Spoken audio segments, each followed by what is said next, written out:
It literally rained. It was a rainy day. So I made espresso myself and I frothed my milk. See? That's what I did. How is everybody? You're 7:07. Oh no, we're 5. No, it's 6:08. You're an hour ahead. 6:08 here. Or 6:05 or whatever. How is everybody? Where is everybody? Oh. I have my no llama drama cups, no drama llama cup. Hi guys, how are you? Oh, Virginia, hi honey. Hi, Ashley. Oh, April, there's April. I said Ashley, my eyes. How is everybody? How's everybody? Mew and me been napping for a little bit because we got my boy Kitties fixed. Oh, how are they feeling? Mew didn't like it. She was like wobbly on the drugs and then she was good. And then she was good.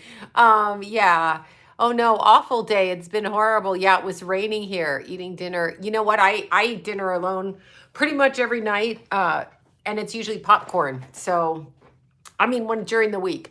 On the weekend, I get lost in the mountains hiking in the middle of a heat wave on an ice ridge, but that's a different story.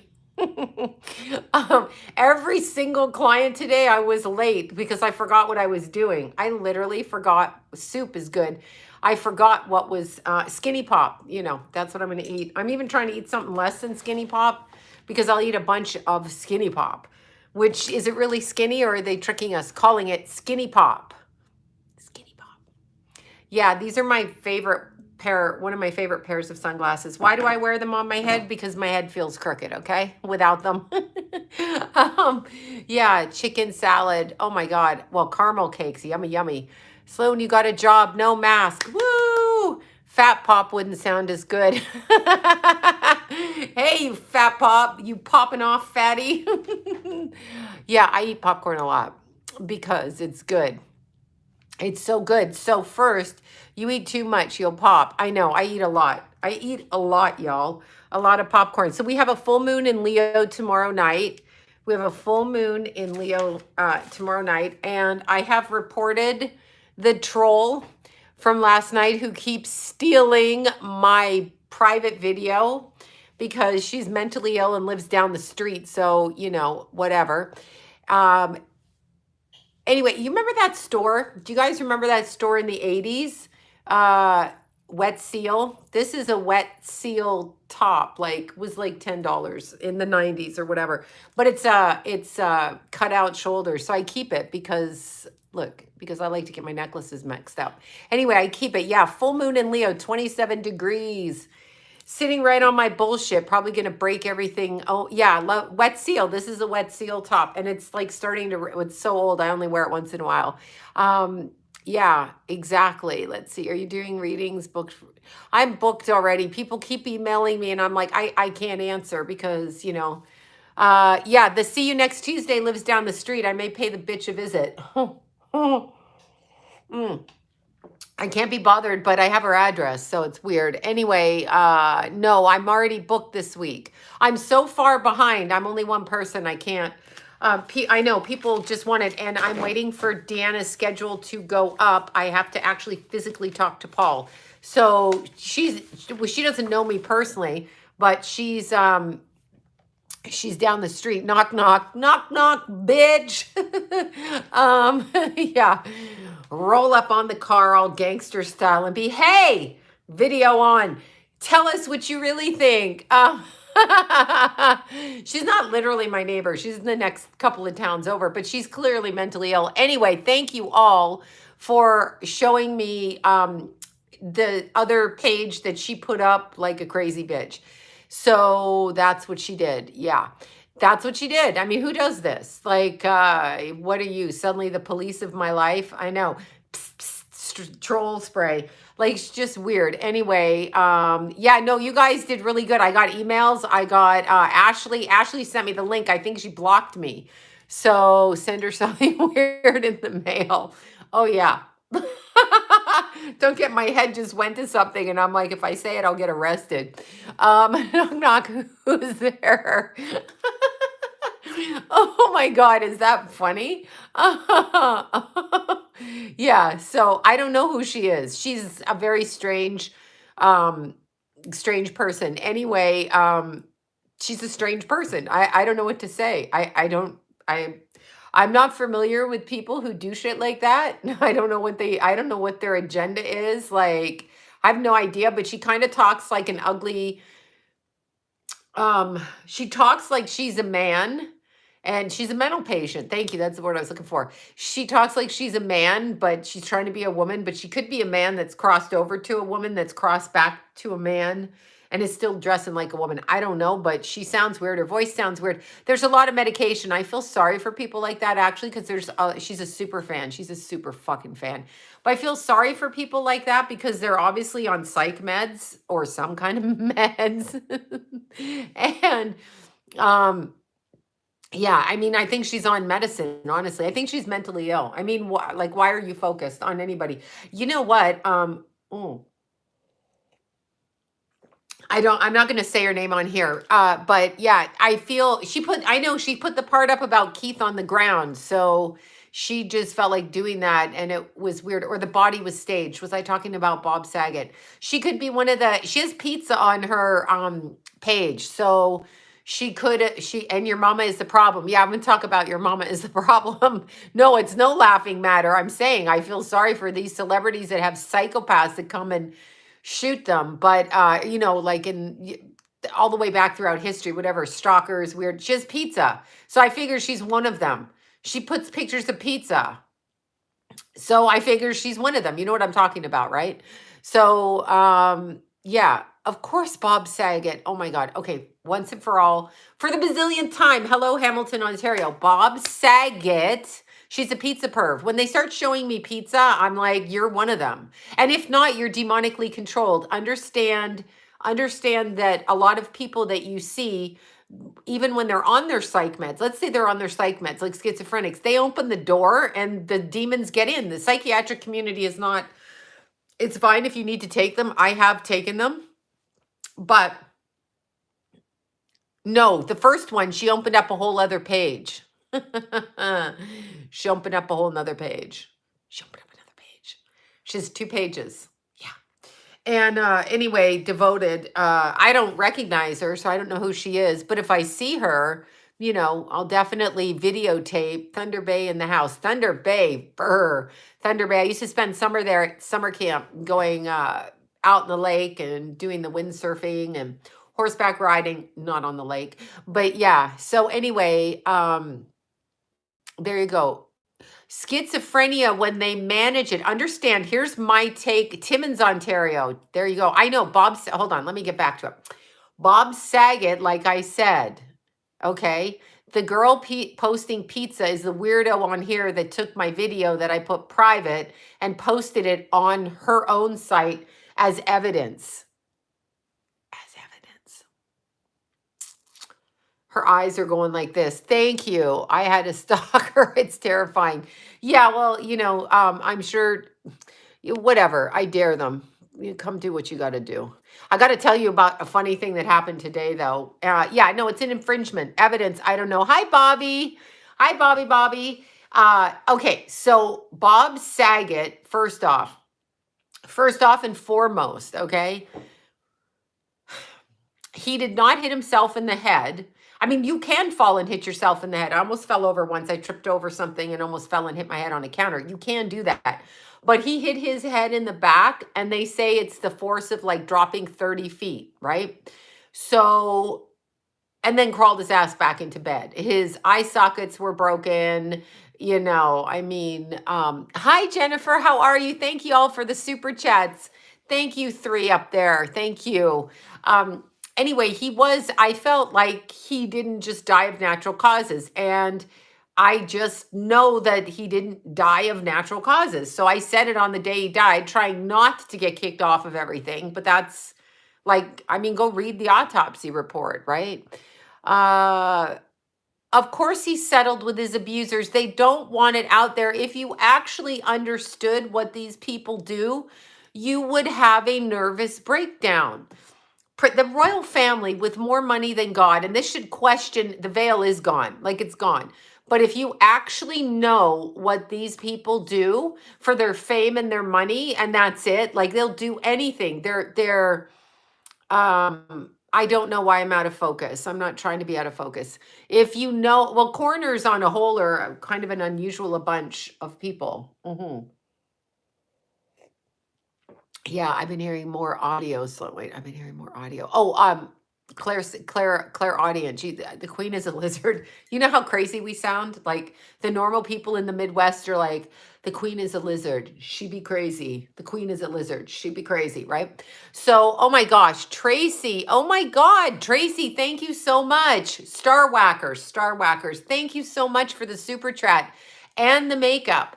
Thank you. Tracy knows that I'm going to have to go to court soon, so she knows this.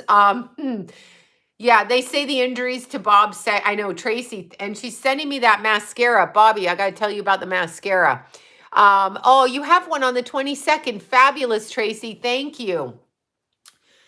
Tracy sent me the Thrive mascara, and it's made with orchids, like Tallulah likes to eat. That's what it says on the bottle. I don't really know if there are, like, how the orchids are in there. But anyway, the mascara is fantastic. Yeah, Randy Quaid, let me tell you about that. When Randy Quaid said that, my friend Marina Anderson, married to David Carradine, she knows the Quaids and all of that. Anyway, I forget what it was, but I had a client that was a Canadian lawyer at the time, and I sent her and connected her up to Randy Quaid, okay? He's dead on accurate. He's dead on accurate when he talks about star whackers. What happened to him is he was pushed out of his home, if I remember correctly, with his wife, and they escaped to Canada, which I find very ironic because Canada's trying to get the hell out of Canada. And he literally, okay, lost custody of his house, and it was reported that he was a squatter in his own house. My friend Catherine was the lawyer. She started the case there. Anyway, because she could work in Canada, so she went down there to help him. But here's the thing. When he talked about him being a squatter in his house, his brother, Dennis, and Bobby knows, Bobby was telling me background on some stuff with that, right? And a drug addiction, right? Who has a drug addiction? Okay, but anyway, and drug addiction can also open up your body, yes. So Bobby was telling me some stuff about Dennis.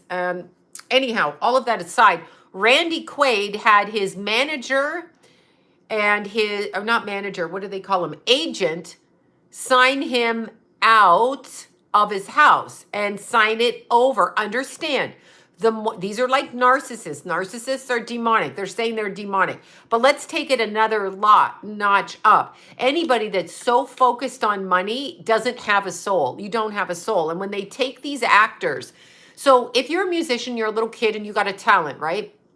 And you want to come into the industry because you see that people make money, and who the hell doesn't want to live a nice life? Like, I mean, really, when they go, oh, you just want attention or something. No, you want money. You want to live a nice life. You want a nice car. You don't want your kids to starve. You want to wear nice clothes. You want plastic surgery. You want a vacation home and wherever the hell. You want a place. You want to travel to Europe. You want to do these things. So you go into the industry because you have talent. Once they see that you have talent, they try to hook on to your talent. So understand that. I was listening to somebody, a rapper actually, and it was very interesting. Yeah. Oh my God. They only care about money. Yeah. He's just not a huge, they only care about money. That's exactly right. Narcissists only care about money. They want to they feel entitled. That's what they do. So these agents, first of all, you don't need an agent. What you need when you sign a contract, and I'm only talking from my perspective, but what you need when you sign a contract to go on camera or to go into any kind of, entertainment industry is an entertainment lawyer. You do not need an agent. Understand, somebody like Regis Philbin hasn't had an agent for 30 years. The agent took 10% off of the top of everything he made, whether he got it, Regis got it because he was Regis, or the agent got it for him. And agents don't get it for you. Agents do not take clients that aren't well established because they are like bottom feeder guppy fish. No offense to the guppy fish, but they're like trying to suckle onto something and steal it. Okay, so that's what they do. You don't need an agent. What you need is an entertainment lawyer to overlook your contractual agreements, right? That's what you need. That's the only thing. And they won't let you get higher up into the industry until you turn it over. Okay, they won't let you. I didn't watch the Super Bowl. I was out on the streets with the street girls. So they won't let you do that. Okay, they will not let you do that. So they're going to take you. Now, I was listening to a rapper. I could not tell you how it is. Okay, it's a big cult. It is a cult. Okay, it is a cult. So I believe the Super Bowl is rigged. I mean, the Rams don't win anything, really, quite frankly. No offense to them, Jesus. No offense, but I mean, the Rams usually lose, right? So they win now. So what it is it's a cult like Jim Jones Guyana, but it's a different kind of cult. It's like, we're entertainers, we're this. Now we need an agent. Your agent doesn't do shit unless he speaks for you, at lunch, okay?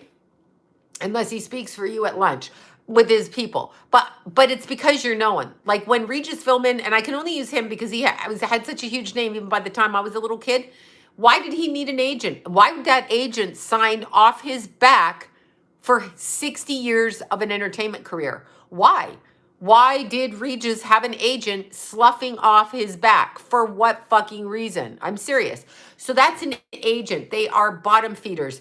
Your lawyers that are entertainment lawyers that protect your rights on the back ends of things, exactly how George Lucas got on Star Wars.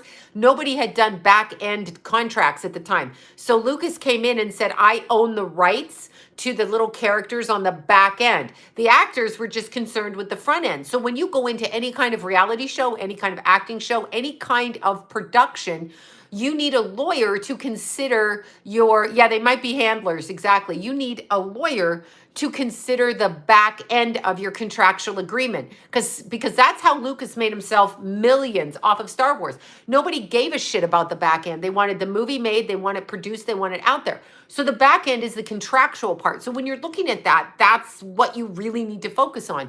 Anyway, thank you, Teresa, Lena, and Princess. Thank you for that. So when you're looking at back end of a contract, so what happens after Star Wars is in the theaters and makes $400 million? So of course they're going to want little Han Solo dolls and little whatever Princess Leia dolls and little Darth Vader dolls. If that is not discussed, you will have somebody like George Lucas come in and say, I'm going to make these dolls. And you have no claim to it because you didn't sign in for a percentage on the back end of the contract. So that's actually what you have to do. So you need a lawyer is what you need. You don't need an agent. An agent will get you the job if the agent knows somebody. Like I am an agent and I know somebody, so I introduce you to them and they hire you, right? So you need a lawyer contractually to do it. So that's what's going on. And it's with anything you do. You have to have an exclusive copyright to your own stuff, your name and likeness. When they sign these contracts into perpetuity, what the fuck does that mean? Perpetuity what? What are you perpetuating? What, forever? No. And that is a back-ended way of getting an entertainer. Prince did it.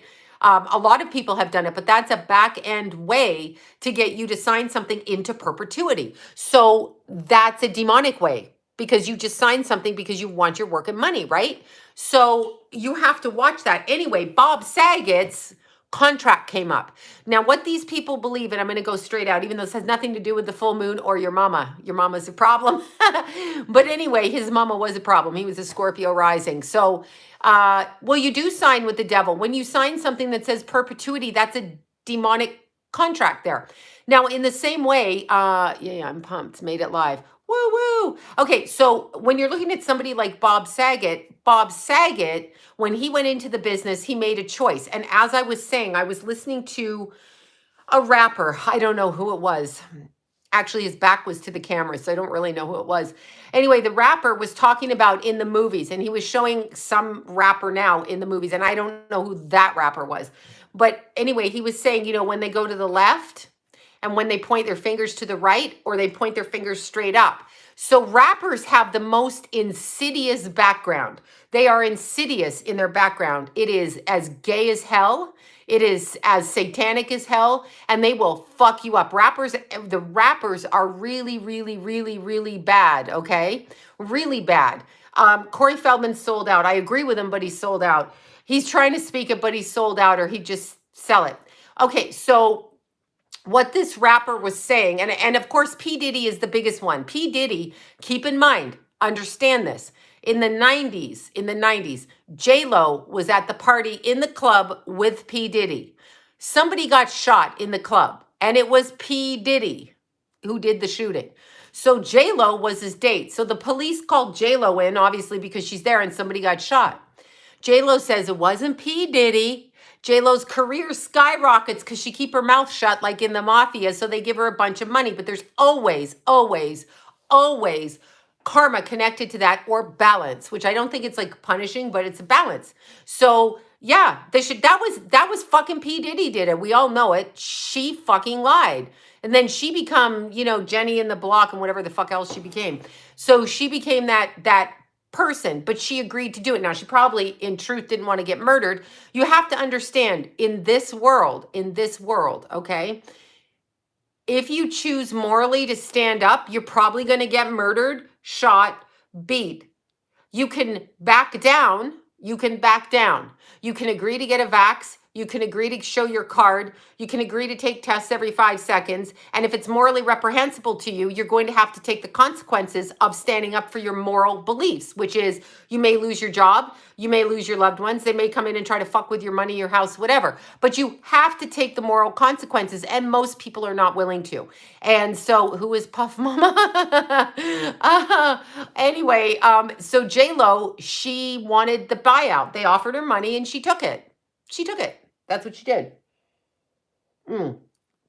So she took the buyout and she became the J-Lo that we know. That's what she did. All right. So she has no morals to do that. She testified for her own, gratification.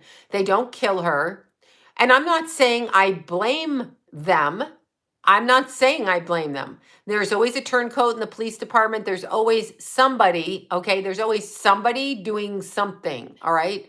There's always somebody in the background, even if you go into witness protection, and they will fuck you up. So you have to stand and understand you're probably going to get killed anyway. And so either you stand morally and you trust in God, or you back down and you take the buyout and you live a decadent life here running around like you're special, which brings me to somebody like Bob Saget. Bob Saget, when he signed his contract, my belief, my opinion don't come from me. Bob Saget, when he signed his contract to become the filthy, dirty human being that he was after that roast and the things he says, okay, all of those things. Here's the problem. Bob Saget, like Kobe, like all of them, believe that they're going to live on the other side and be like the ruler of their own world, okay? Their own God, their own, whatever, right? Well, the other rapper took a payout too. He agreed to it. So they believe they're going to be gods like Whitney Houston. They're going to be kings and queens on the astral level. And they really believe this. Now, did you ever wonder, let's go all the way back to the Middle East and Allah Akbar, okay? The terrorists, whatever. They believe that when they went to heaven, just think about this. Hi, Jackie. Just think about this for a second. The terrorists in the 90s during the Bush administration, those terrorists thought that when they killed on behalf of their God, so that's their religion, just even though it doesn't make sense to you and I, just understand that. This is their religion. They believe that God wants them to do this, okay? They're not even thinking. They're like, God wants me to do this. They believe that, okay? They believe it. So they become suicide bombers or off yourself bombers. And right, but I'm saying it's their religion. People here are raised Catholic and they assume that that's correct and it's not. People here are raised Buddhist, people here are raised Jewish, and they all feel all of that's correct, but there's missing elements and points to all of it. Anyway, so they believe that that's correct. You have also heard them say they get 70 virgins when they get to heaven. Okay, so I'm going to drive a car and I'm going to, boom it on up and to smithereens. And then God is going to love me so much that he gives me 70 virgins to defile, as if I'm a man who thinks I could do that, right? Like, so when you're looking at it, I want you to understand Kobe, Bob Saget, they sign their contract. They become the best because they sign. The devil always lies. That's what happens. I know it sounds ridiculous, but the devil lies. So these people in the entertainment industry with all their money and they're showing off, look at how pretty I am. Look at how good I am. I have 16 houses. Let's do a show about all 16 of my decadent houses. Excuse me, Johnny Depp, you needed however many houses you had, 14 many houses. Why? Hi, Veronica. How you feeling, Veronica? Not to mention that out loud. I hope you're feeling better, Veronica. So when they have all of that, they choose their exit point because they believe on that day they're going to get off the planet and transcend to another dimension. They know about dimensions. They do rituals.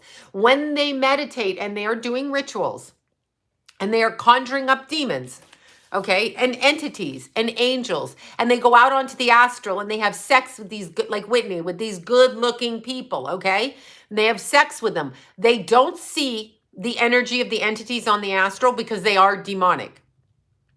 They are hideous, and if you actually saw what they look like, you would probably shudder and go try to hide yourself in your bathroom between the smallest part of your bathroom so they could never fucking find you, okay?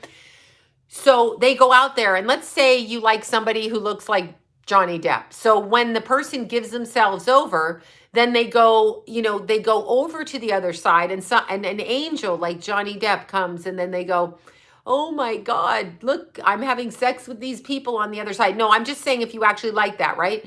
But it's a demon who's taking the appearance. They can show up. It's a demon who's taking the appearance.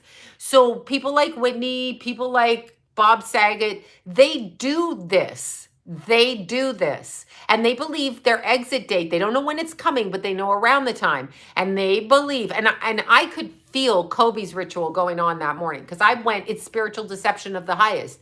It's as deceptive as it can be because the devil always lies. When somebody comes to you, what's that movie? Keanu Reeves and Charlize Theron. What's that movie? The Advocate. Is that it? Yeah. Anyway, when you watch that, I mean, the devil comes, he gives you everything you want. Look, you have a claim. Look, you have every earthly thing. Look, you're gorgeous. People love you, this and that. Not true. Not true. Everybody should be seen that way. Devil's advocate. Yeah, that's exactly what it is. So that's Satan. That's the truthful movie. He's so enamored. He's going to get his career. He's going to get his money. He's going to get this girl. And all it is really bullshit, right? So to step away from it, if you try to step away from it, they're going to kill you. They're going to kill you if you step away from it.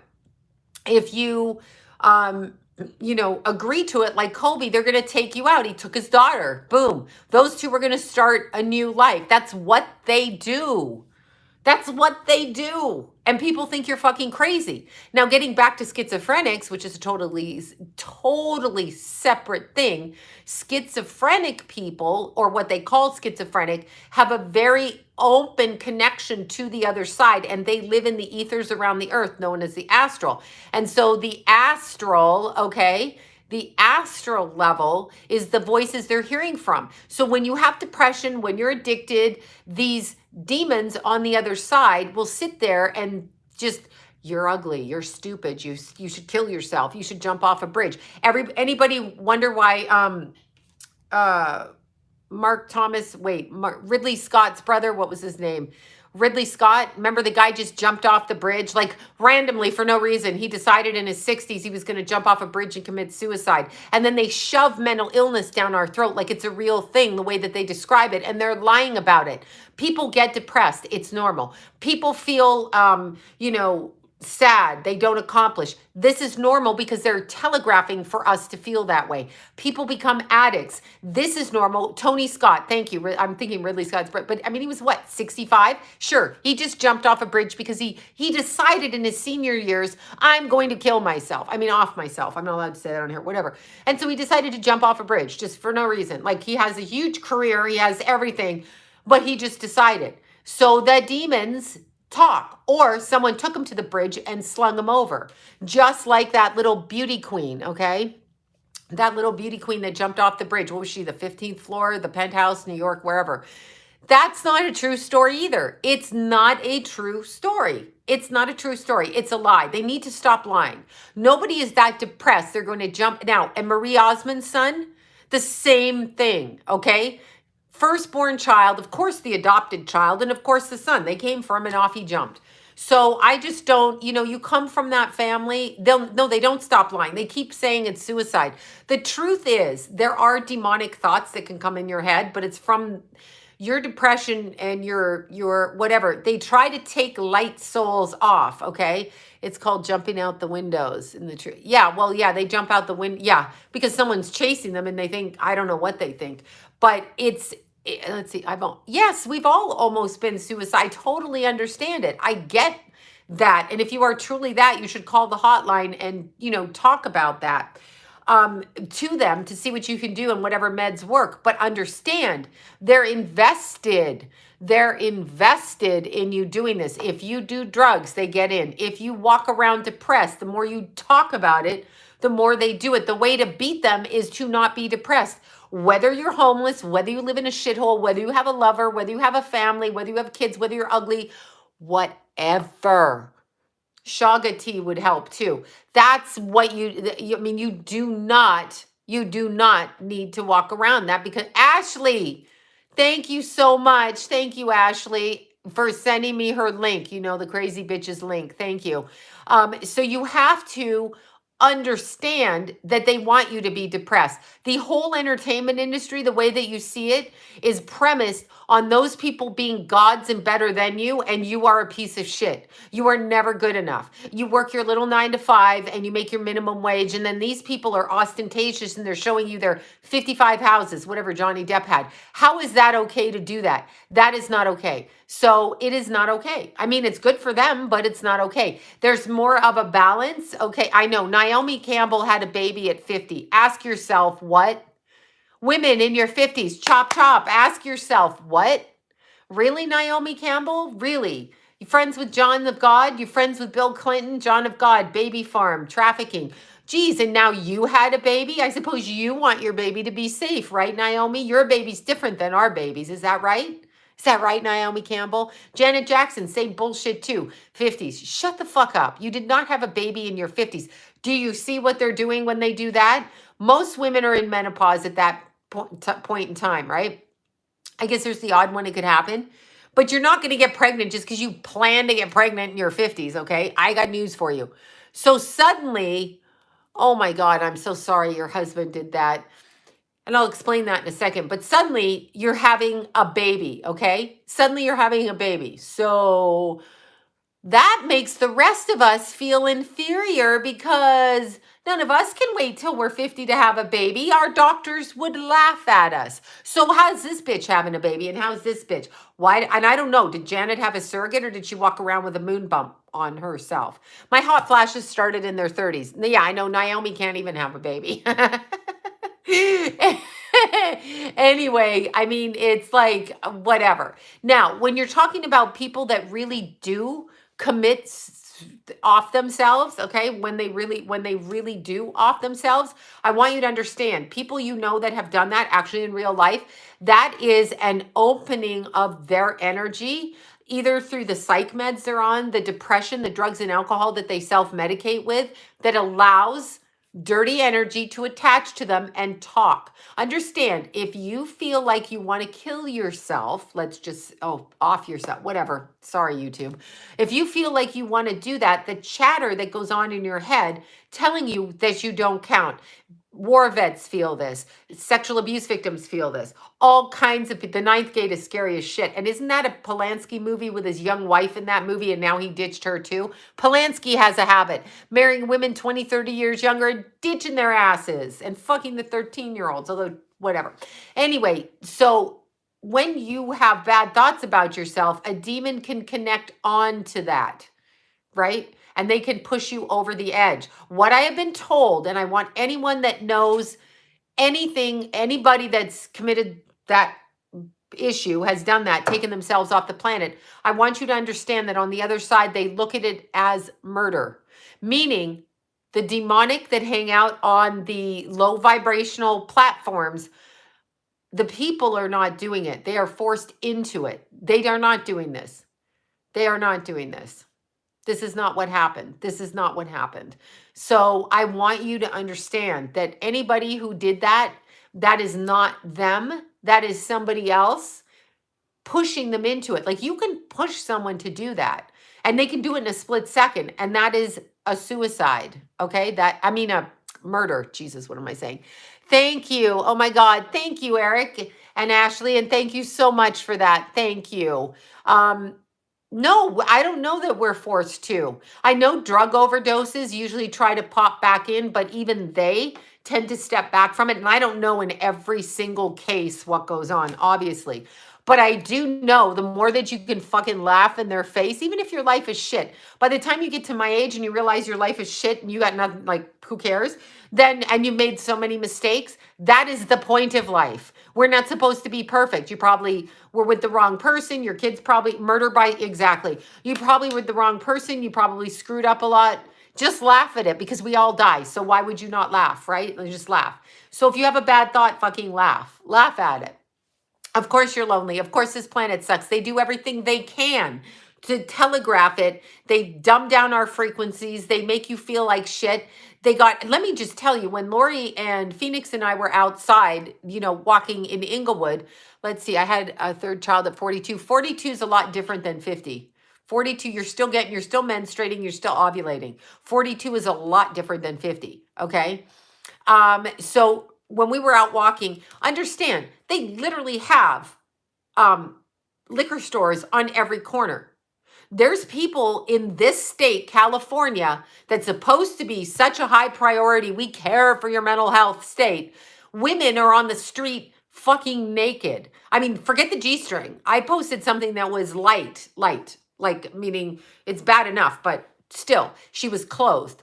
They are naked girls on the street in heels, like their punani hanging out, their boobies hanging out. They're walking. It's so cold. You have no idea. I was cold. Anyway, that's why I can't do it. And then Phoenix was telling me, they say a good hoe works through the freezing. And I said, did your pimp tell you that? And she's like, yeah, they put you out there. And they tell you that if you're a good hoe, you'll stay out in the cold. And I'm like, fuck that. I'd have been a bad hoe. I'm going to get a jacket, a good hoe. Well, hoes don't get cold. That's what they say. And I'm like, what? I was like, what are you talking about? I'm like, I'm sorry, I'm cold and I'm not a hoe right now. And I'm freezing, you're freezing, and she's freezing. So when you understand what they're doing, Los Angeles, Mayor Garcetti, okay? Mayor Garcetti, they have pushed Black people into their own hell, all government orchestrated, okay?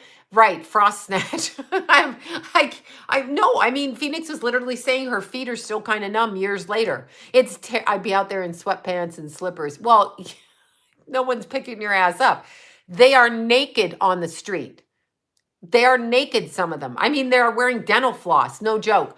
Why is that acceptable? It's fine if you want to pick up a prostitute. That's your own business, I guess, if they're of age and that's her business. But you have to know, if you're hanging out in a strip club, if you're nerve damage, exactly. If you're frequenting escorts or prostitutes, or you're in strip clubs, you have to understand that those girls and boys are coming from sexual abuse, okay?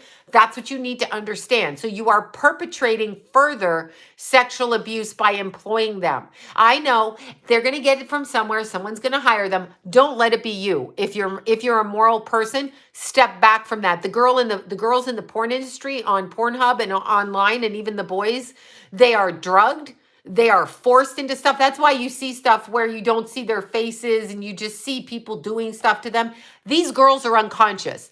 And if you want to watch that, it's going to open up a portal and come right through to you. She's doing great. Phoenix is amazing. She's come out of it. She's done amazing. She changed her life, but she did that. I mean, she went to Lori's and she's done that. She went to Lois and then went to Lori, but she's done that. I mean, she's 28. So she's come out of that hell. That girl's come out of that hell. and she eats clean and she has a day-to-day job and she's doing the best she can, as much as many of us can, right? Yep, like the poker girls. Exactly, Ashley. Exactly. So when you look at all of the things online, I want you to look at those women differently. Stupid men in the strip clubs are like, I went because they want to feel good about what they do because they think they're special. I don't care which strip club. I don't care if it's an upscale or a garbage heap strip club. Okay. I don't care where you're going. These men that go, the girls, oh, well, she's going to go to medical school. She's trying to feed her kids. Those are probably, she is probably trying to feed her kids in her drug habit because she can't stand looking at your nasty ass face, no matter how much money you throw in there. You have the problem that you are perpetrating that, not the other fucking way around. Those girls come from abuse, period. And you've got a head problem that you think you can purchase a human being for your own sexual gratification. You're the problem. You are the problem. So, and that's really, how do we do it? Oh, Lori is, you can, okay, so you guys, Libra Lori on here is a different Lori. And then Lori Burns is the one that I was out with. Libra Lori is with the rock and roll with Randy Rhoads, and Lori Burns is with the Teen Project. So you can email the Teen Project. You can call up Freehab in the Valley. Freehab, you can drop clothes off there. Okay, they take donations. And so you can call either one of those places and they take clothing donations. Remember, those girls come in off the street, some of them gangbangers, some of them whatever. And yeah, Lori Burns, the Teen Project. Exactly. They don't have clothes to wear on job interviews. So Lori has a whole like a closet where your size, you can go in, you know, this girl, that girl, right? And so, yeah, whatever your clothes are, I drop clothes off too. So you can do that. And that's what you can do, right? Yeah, I put it up there, right? The Teen Project. That's Lori. That's Lori Burns. Libra Lori is Lori. That's Libra Lori. That's my bestie down the street. And she is connected to the rock and roll community and a blessing in my life. And Lori Burns is a Pisces and she is Lauri. Burns, and she's the Teen Project and the former girl that was prostituted and trafficked, and a Pisces. And so, and Phoenix is a Pisces. So there we go. We have everybody, and I'm a Leo. There's that. Anyway, yeah, clothes in the park and shoes, exactly, and that's what they do. So anyway, when you're looking, and I want people to understand, when you're looking at young women in the strip clubs and you think you're a good guy because you're gonna fucking save her, you've got a problem. And I know men look at naked women, I get that, but you really, really need to stop spreading your sexual energy around to commit shameful acts against women that have been caught in a sexual abuse cycle. And then, yes, Teen Project in LA, exactly. And so what happens is in the strip clubs, this is my expertise, I'm not the prostitution, although let me tell you, as I said, in Toronto, when I started working in the clubs, the prostitutes sat at the bar and the hotels were above the bar because Toronto's like New York. They've got people living above all the clubs. So they have the hotels upstairs, the strip clubs below, and it's a sex pushing business. Prostitutes stay there. They dress up all cute. They drink their things. The guys find the prostitutes and go up to the room and think they're just dating a girl at a bar in a strip club. Hello, dumbass. She's a prostitute. And then the drugs are sold. The waitresses end up pilfering the drugs through the club. That's how it works, okay? So that is how it works. And it continues. Understand, the women in the sex industry business have come from some sort of trauma on a sexual level in their childhood. And that is the same for the men.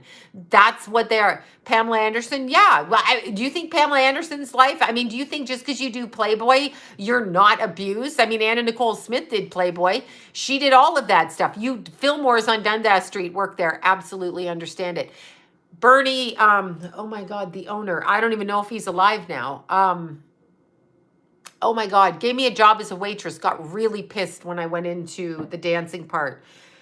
Oh my God, what's his last name? Oh my God. Anyway, he had Fillmore's East and West. Yeah, so there's that. He lent me $100 so I could buy an outfit so that I could waitress. And then, you know me, I'm like, oh, fuck that, I'll go dance. So anyway, when you're looking at it, the reason you allow somebody, understand, and with pimps and street girls, okay, with pimps and street girls, it is a grooming. So usually, okay, Jenna Jameson is not healthy. She does not have a good picker. She has children, and that's great, but she is not healthy. Her uncle raped her growing up. She's the one that said that. I'm pretty sure she said her uncle. So, yeah, there you go. I mean, of course you're abused. I mean, it's just so obvious. I don't know what to say. I can't. And I cannot listen to men, stupid men, who say, oh, but she's this and she's making a choice and she's this. She's making a choice to try to control her trauma. That's what she's trying to do. But the strippers and the prostitutes wear that energy from the men in the clubs and the men that touch them. Okay, understand that. They put their shame on you. That's why you're never supposed to tell anybody what you did. You're never supposed to say that because it's their shame on you. Oh, Billy Graham. Ugh, shut up, Billy Graham, you hypocrite.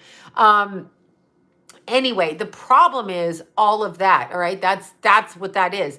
You can donate anything you want to donate that they need, right? You can donate anything you want. But here's what I want you to understand with this. What happens with young girls? So let's say you come from an abusive home with an alcoholic. I want you to hear this. Alcoholic or drug addicted parent, right? Thank you for that. Let's just dream about Lenny Kravitz. Thank you. Oh my God. So let's say you come from a home, even if it's a home with money, and your parents have, they're alcoholics. They call you whore. If you're calling a little girl in your house a whore, she's going to be a whore.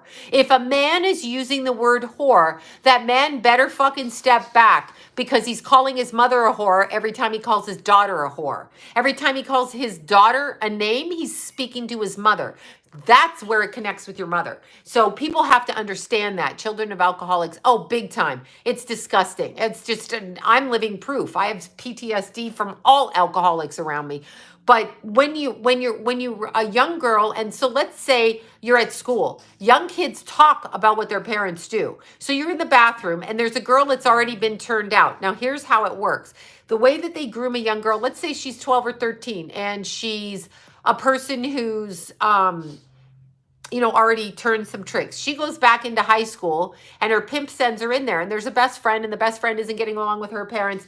So the girl will call the best friend out. Oh, I've got a boyfriend for you and he's older. So he could be in his 20s. And the 13-year-old's like, I'm smart, I'm cute, I got a man. And he treats her really nice. He buys her a rabbit fur coat.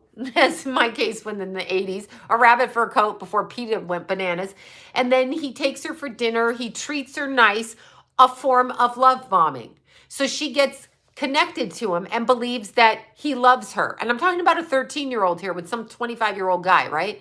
And thank you. Yes, I do have PayPal at Sloan Bella. You know that, right? It's Sloan Bella. I think it's just at Sloan Bella.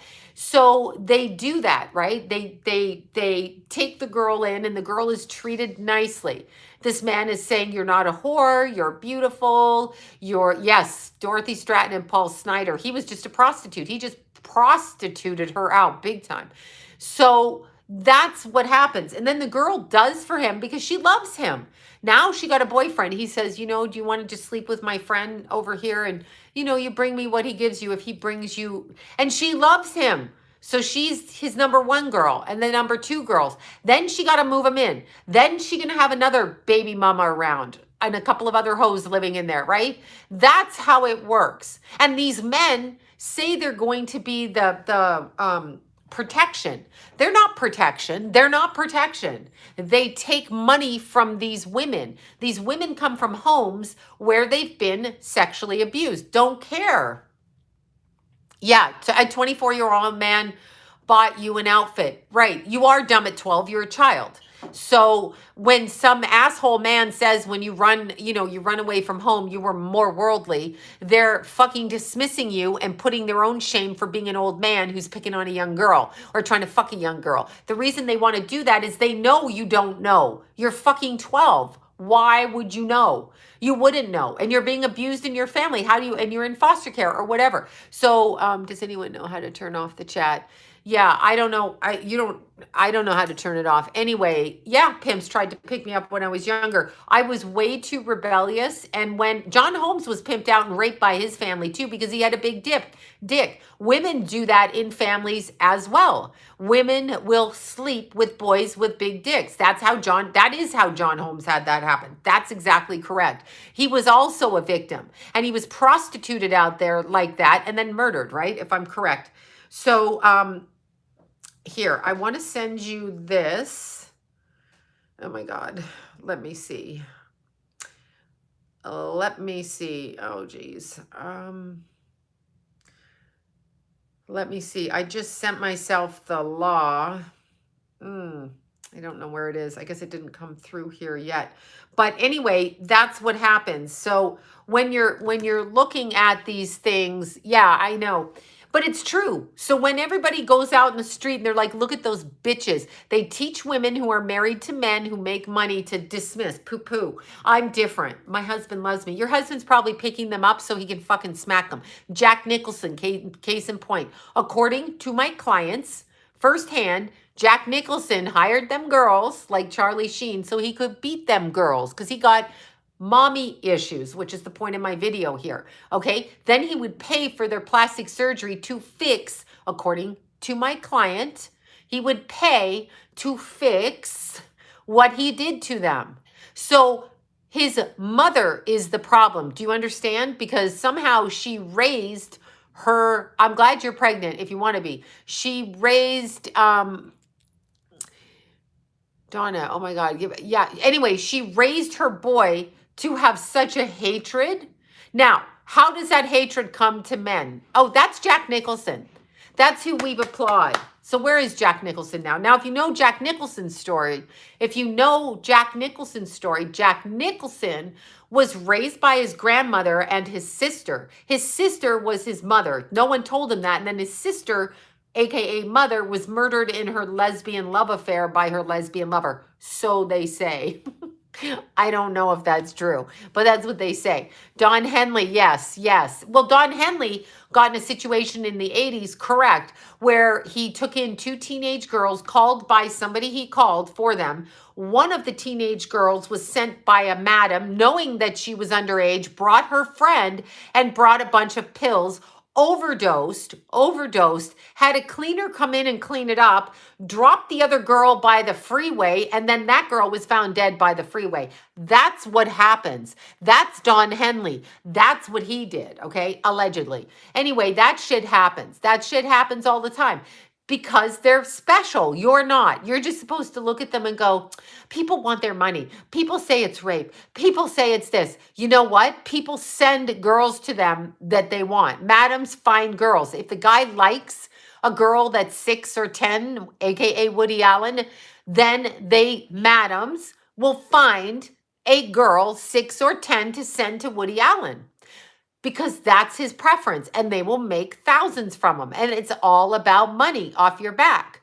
So, your suppression orders high. Oh yeah, suppression, exactly, hiding their identity. It's disgusting, but you don't hide it from me. I hear it from my clients. I literally hear it from my clients, okay? I am told, and people go, no, that's not true.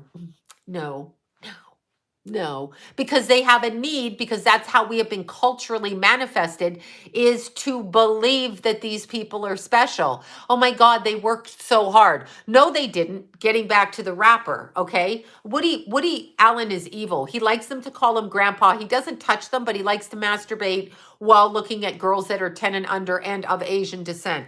That's what I heard. Kevin Spacey was kicked off the island. Why?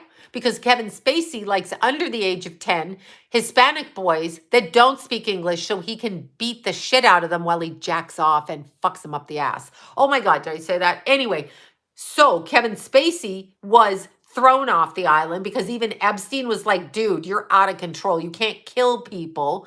You can't kill people, okay? We're not talking about witches here. That's not what I'm talking about. I'm talking about men. I'm talking about men in our society, allegedly. Yeah, allegedly. Anyway, I've heard it from camera crew where I live, who worked with Kevin Spacey, that he does that kind of stuff. He gropes men. He does all kinds of things. John Travolta too.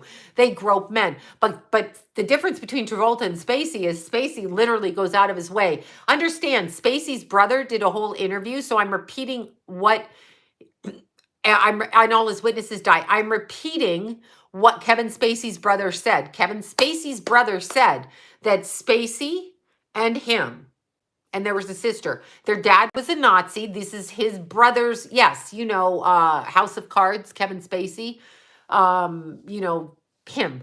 Anyway, Kevin Spacey's brother said that their father sodomized him, the brother, and beat him with Nazi propaganda, like screaming Nazi shit at him, sodomized the boys, beat them, and did all of that. And the mother would just close the study door and go about her business.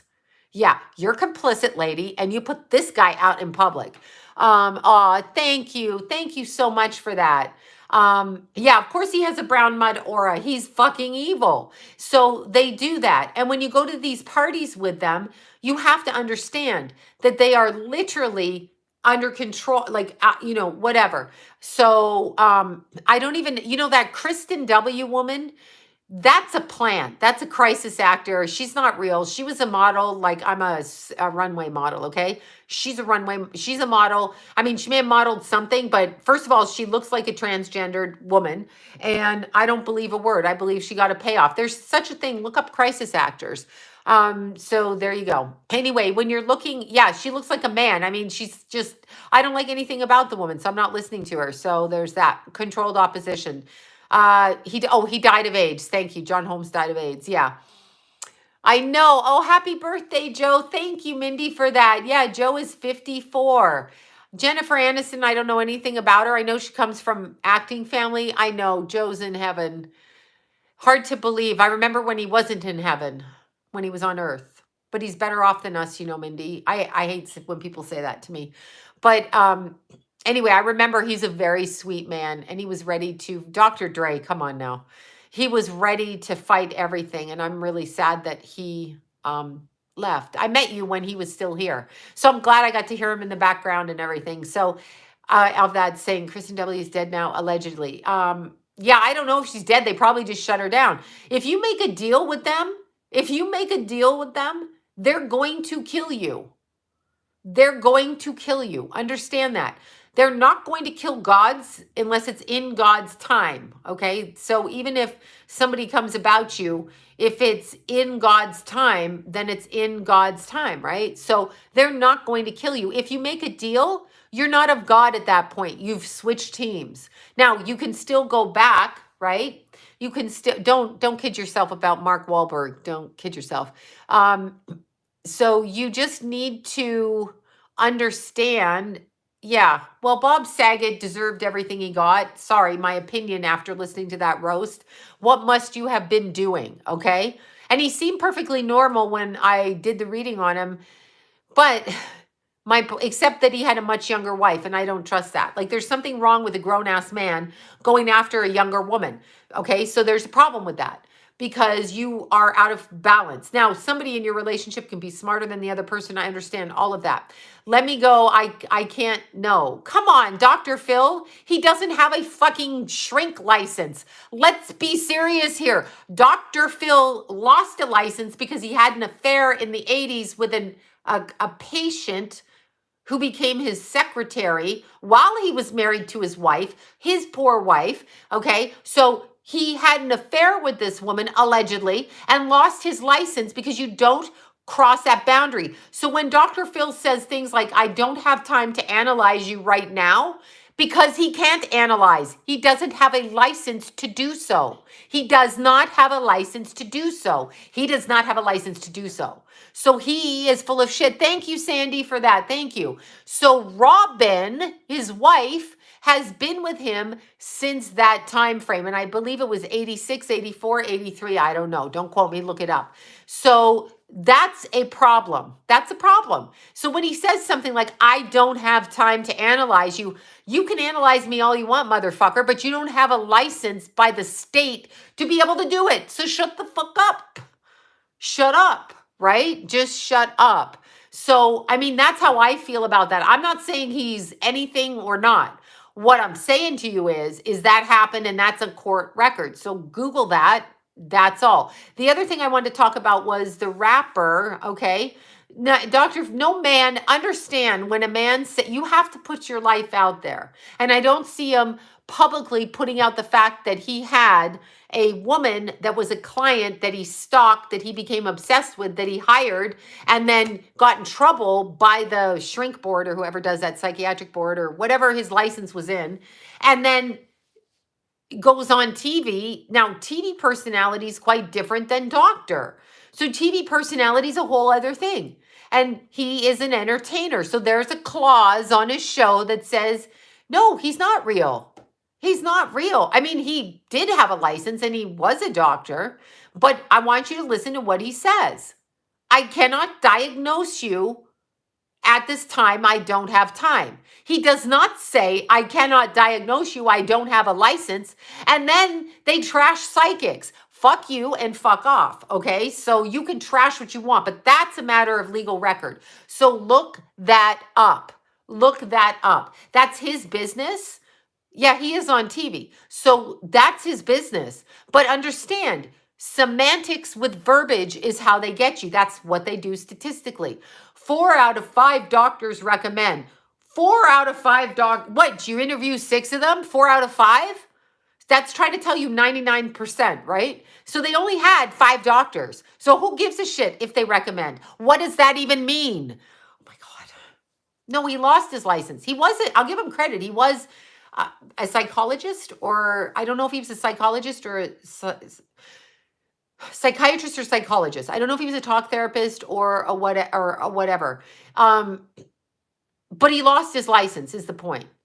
That's it. He lost his license. So that's, whatever. And apparently he lost his license because he started an affair with a client who became a secretary or an assistant or somebody.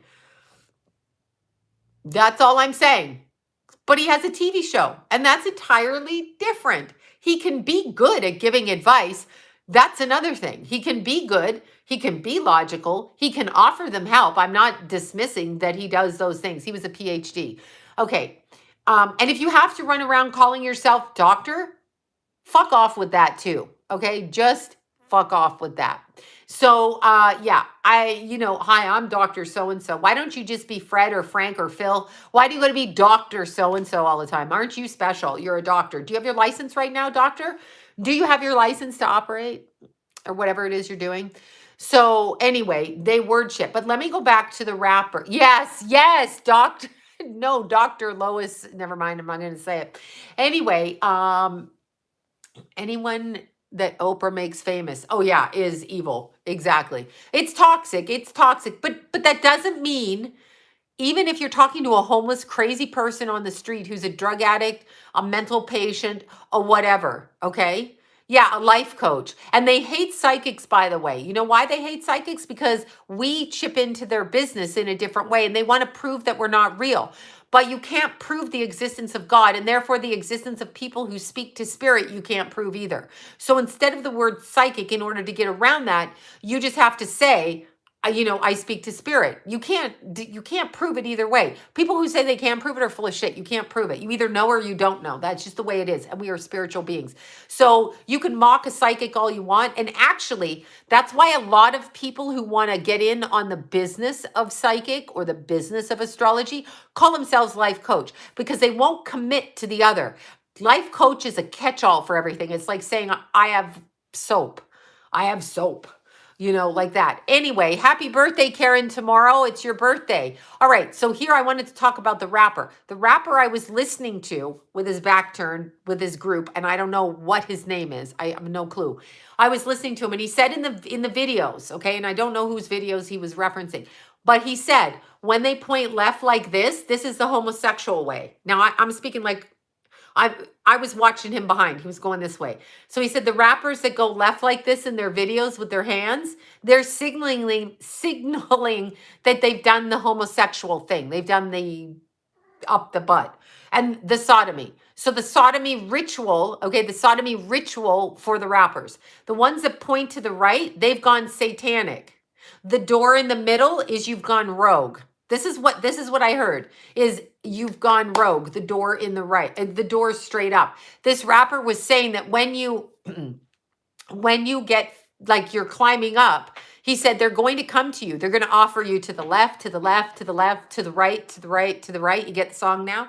And then he chose to be rogue, this particular one. So I'm just going on what this rapper said. Now, I know P. Diddy, I know Jay-Z, I know all of these people have picked one side or another. To the right, to the right. You know that song? And now I'm just doing it going, oh my God. To the left, to the left, to the right. You know what they're saying? They're always telling you in their face, right?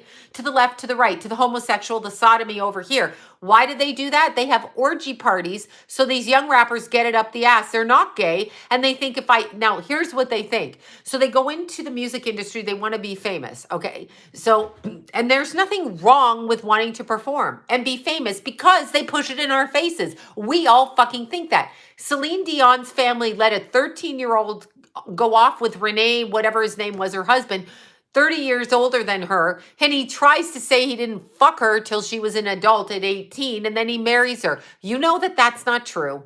You know that that's not true. Renee, blah, blah, blah, Montreal, blah, blah, blah. So they're Illuminati family and they're poor and they wanted money. So, but here's the problem. The rappers, I'm speaking of the rap community, from what I just heard and other people that I've spoken to way, way back in the past. I'm not saying every rapper. I'm just saying that this is Celine is a ghoul. Ugliest fucking woman in the world. Ugly. Ugly inside, ugly out. Now, here's the thing. How did she get that beautiful voice? Did she make a deal first and then the devil gave her the voice to make money and prostitute, right? Right. Anyway, so when you're looking at the rappers, so the rapper thinks if I just bend over like the casting couch and I take it from P. Diddy or Jay-Z or whoever, I take it from these people, I'm going to be in. But they don't tell you that you've got to go do it now, that you're going to be passed around at the business parties while they film. They film you. They film you. Then they got their evidence. They film you, right? They film you. And once they film you, guess what happens? You ain't going to say nothing. If they want you to go out and support whoever, they ain't going to say nothing because they got your ass taking it up the ass while you are either crying, fucking hating it, enjoying it, whatever. Orgasming, fucking sucking someone's dick. They've got you. So you have shame. So the goal with Satan is to not carry shame. Don't carry shame. Because if you can show your sex tape and say, I don't have any fucking shame that I did that. That's what I thought at the time and I did that. Then that's what you do. Then they don't own you. Then you're like, bitch, put the tape out. Go ahead, do it. That's the power that you have, not enlisting their shame, not agreeing to their blackmail, not doing that. Put yourself out there. There's not so we know you like it up the ass. That's nice. And right. So, yeah, I know. Hoodoo, voodoo, Santeria. I know. It's exactly. So the goal is to not carry anybody's shame. If you don't carry their shame, they can't manipulate you. Go ahead. Call me a whore. Say I did this. Say I sucked that dick. Say I did whatever. Go ahead. And that says what? I'll say it. You don't own me. But here's the problem. The problem is when it becomes on to the right, the satanic side, to the right. When it comes to the right side and the satanic side, what are you offering up? What circles are you getting in? What are you doing? That's the side I'd be worried about if you choose the right side, because you are going into the infancy drug drinking, taking blood type of lifestyle over here to the right. I'd rather go to the left. If I wanted to be famous, I'd go to the left. I'd go have sex with the guys, the girls, whatever. I'd go do that. I wouldn't do to the right. I wouldn't, because to the right is the satanic side. And actually, I would go in the middle. I'm going to be rogue. When you go rogue, you're not famous. And then people go, well, you're not that good. You didn't make it. Like that. They're so dumb. Just because you're on TV doesn't mean shit. Just because you're selling records doesn't mean shit. Doesn't mean shit. It means you did a deal. Phil Spector, you did a deal. That's a demon in Phil Spector. It's been a demon. He tanked his first wife's career. That poor actress, I can't think of her name, 2004, 2003, whatever, the one he shot in the mouth. Hi, go out on a date. She goes on a date. He puts a gun in her mouth and he pulls the trigger. What is that? Oh, but he has money and he launched a bunch of people. Really? Wow, he's special. I don't care who he launched. Ronnie Spector, he ruined her career. He practically killed her. Then he killed Lana Clarkson. There you go. That's the, yeah, Ronnie got away, Lana Clarkson. Poor Lana Clarkson. So she gets fucking murdered, right? Because this nut job is demonically possessed like a crazy person, okay? Yeah. Exactly. Geffen. What can I tell you about Geffen?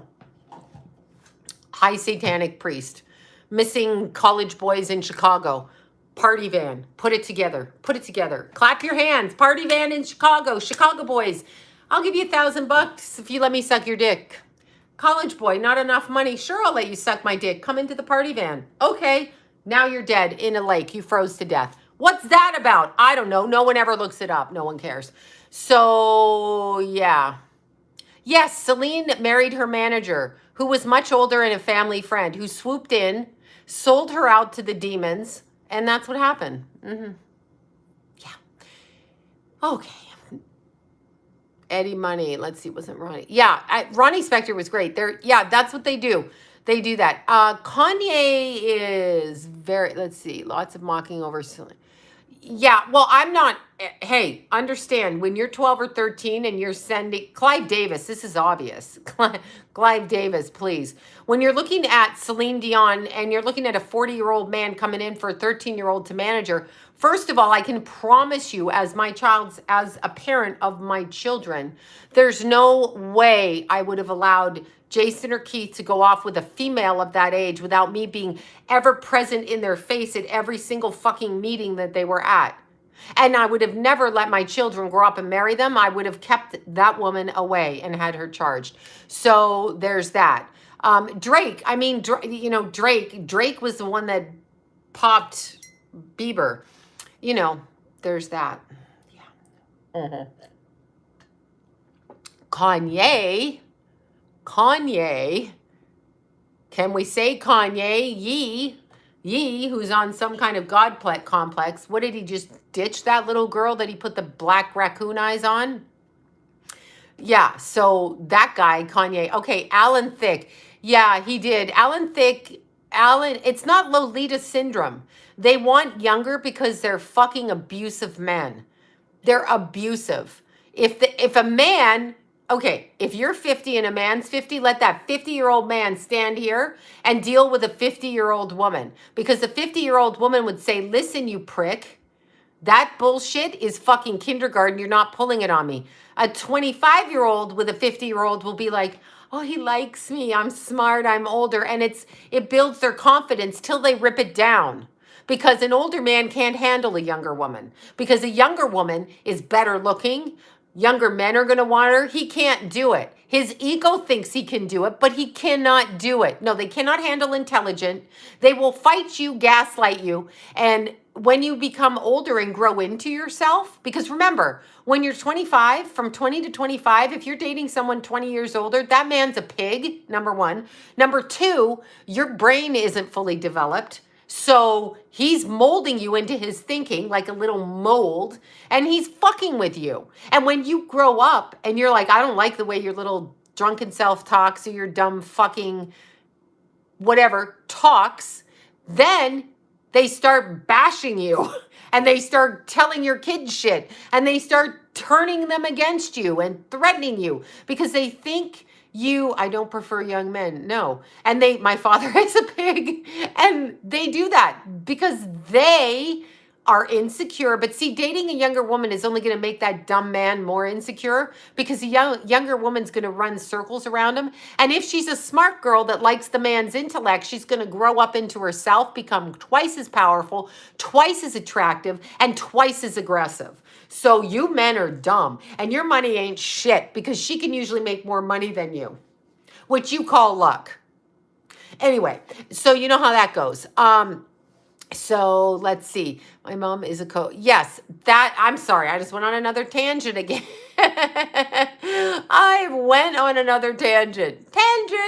But anyway, Julia Fox is a game player, in my opinion. Well, just because she's not naive, I don't yes, Doug Hutchins and Courtney Strong. Now let me tell you about meeting Courtney. I thought Courtney was darling when I showed you that picture yesterday, and I met them both when they were together. I think I met her literally when she was 16. She might have been 15 or 16. Anyway, she was with him, and she came in with her mother. Her mother was close to my age at the time, maybe a little older. I can't remember. But anyway, so I met her mom. Her mom was in jeans and a t-shirt. I was going on the same show. Courtney and Doug were going on before me. It was Good Morning Australia. I showed you the picture yesterday. So I was going on with Eddie Connor. Okay, so it was him and I, the two psychics. Courtney was fucking darling. She had stripper shoes on this high. Like, I was like, girl. So she must be short. I had like 3-inch heels on because I had to walk through the parking lot. And here you go. I wear tennis shoes with my skirt through the parking lot and throw my heels on when I get in there. Anyhow, she was darling cute. And what I did notice about her, and I'm going to say this, okay, so she came in, her mother said hi. We're all in the green room. So her mother says hi. I said hi to her and her husband. They were gracious enough to take a picture. And I said hi, and he's very short, her husband. And she must be shorter because she was wearing the huge shoes, the see-through stripper shoes. But I noticed she's kind of a woman who's both ways, because she was very flirty with me. Or let me word it this way. I don't think it was me. I think it was she sexualized everything in her approach. So looking back on her, that's how she knew to behave. That's a different kind of slavery and prostitution. Yes, they are divorced now. She was very sexual. Like, she made a remark on the way by, and she's like, "Oh, you're cute," to me. And so it was a sexual thing. So it's interesting because she's been taught to respond sexually to men and women. That's what no, but that's what she's been taught to. She's non-binary. Okay, yeah. So she's been taught to do that. She does flow. And she's provocative, obviously, but she's also smart. And her mom was nice, but her mom was with her. So, I don't know what to make of that. I don't know what to make of it. Anyway, she got her strength and left her husband, which that's great. I don't know what non-binary is. They go both ways and they don't identify as male or female, like you are male or female, but thank you. Thank you so much for that. Thank you so much. So she was that way. Courtney Strawden, I can't say her name. MK Ultra, I was wondering if that's what it was, because she knew how to step up, okay? So thank you, Jackie. I just read your text on the phone. Thank you, Jackie. Thank you. So she was taught to respond. Oh, there you go. Her mom was in love with you. She was taught to respond sexually to everything. Everything was sexual kind of thing in her approach. She was 15 or 16 when I met her. Yeah, Ashley, exactly. I know. So I didn't respond. I just said, nice to meet you. I mean, but I took note of it. I took a mental note of it. I did take a mental note of it, but I thought she was lovely. I actually thought she was smarter than she let on. I thought she was lovely, and she was darn cute. I mean, she was so cute to look at and so friendly. And then you could see intelligence and strength behind her, but obviously she wasn't allowed to be that way. Okay. So I thought she was really sweet and all of that. Her husband seemed nice too, quite frankly, at the time, and understand that there's, I don't know what to say. There's a dynamic going on there that I don't understand. And she is a smart girl. That was my impression of her. Beautiful and smart. See, beautiful is a curse. Understand that. Beautiful is a curse. Other women hate you. other men hate you. People will call you, the first word out of their mouth, if you're at all attractive, is whore and gold digger. That's just where it goes. So women have to know how to defend other women instead of doing what men want us to do, which is to fight and to triangulate with other women. We have to defend other women, whether they're better looking than us, younger than us, bigger boobs than us, thinner bodies, fatter bodies, whatever it is. We have to literally learn how to approach. Yes, I do make moon water. I've got Keith's cup over there. We have to learn to, yeah, there you go. She is a survivor. Women are rude to other women. They've been taught. Men do that. Men triangulate. Men triangulate. For example, if a man who is 20 to 30 years older than a 20-year-old woman and has children that are 21, and you're going to bring home a 20-year-old girl to your house in front of your adult children that are actually older than your wife, you are setting your wife and your daughter and pitting them against each other on purpose to fight for your attention, whether you acknowledge that or not. That is what you are doing. So you are not a good person. You are bringing that into your family. You are teaching your daughter that her value is through that. So that's what you're doing. And obviously Kanye is wait, so let me talk about Randy Rhoads, the musician. So anyway, that's what I was talking about. Now the full moon is in, Michael is, Michelle is Michael. Anyway, yeah, Jackie's darling. Anyhow, let's see. I'm sorry. Well, it's okay. I put up titles and I may or may not talk about them during the live. You can always tune off my channel, right? I'm going to talk about what I want to talk about. So when I'm talking, people, don't come back on my channel. Like, don't tell me what to talk about. Is the astral world, are there men and women? Yes, the same spirits that are here that run the government are out on the ethers, the astral. Look at it like smoking a cigarette, okay? Look at it like smoking a cigarette. So you smoke, thank you, Ashley. You smoke a cigarette and the smoke rises. It's still the smoke that's here and the smoke that's up here. They know how to get out of this energy field and they know how to be up there. So that's the problem. That's the problem, okay? Tune in or tune out. I'm sorry, I don't know what to title it when I'm going on. I can change the title later on. I don't know what to title shit. They give me 5 seconds before I go on. It's a quick pro quo, make up a title. So it's a full moon in Leo. Did you get that? Did you check that? It's a full moon in Leo tomorrow. So it's a full moon in Leo in opposition to the sun, which is what a full moon is. Sun, moon in opposition. So for you fire sign people, that is your Aries, your Leo, and your Sagittarius people, this is a good full moon for you because you're going to lose your shit on the full moon. Fire sign. So Leo moon, I know, Pluto return is coming. Get the fuck ready for it. Buckle up your little booties, bitches, because it's coming.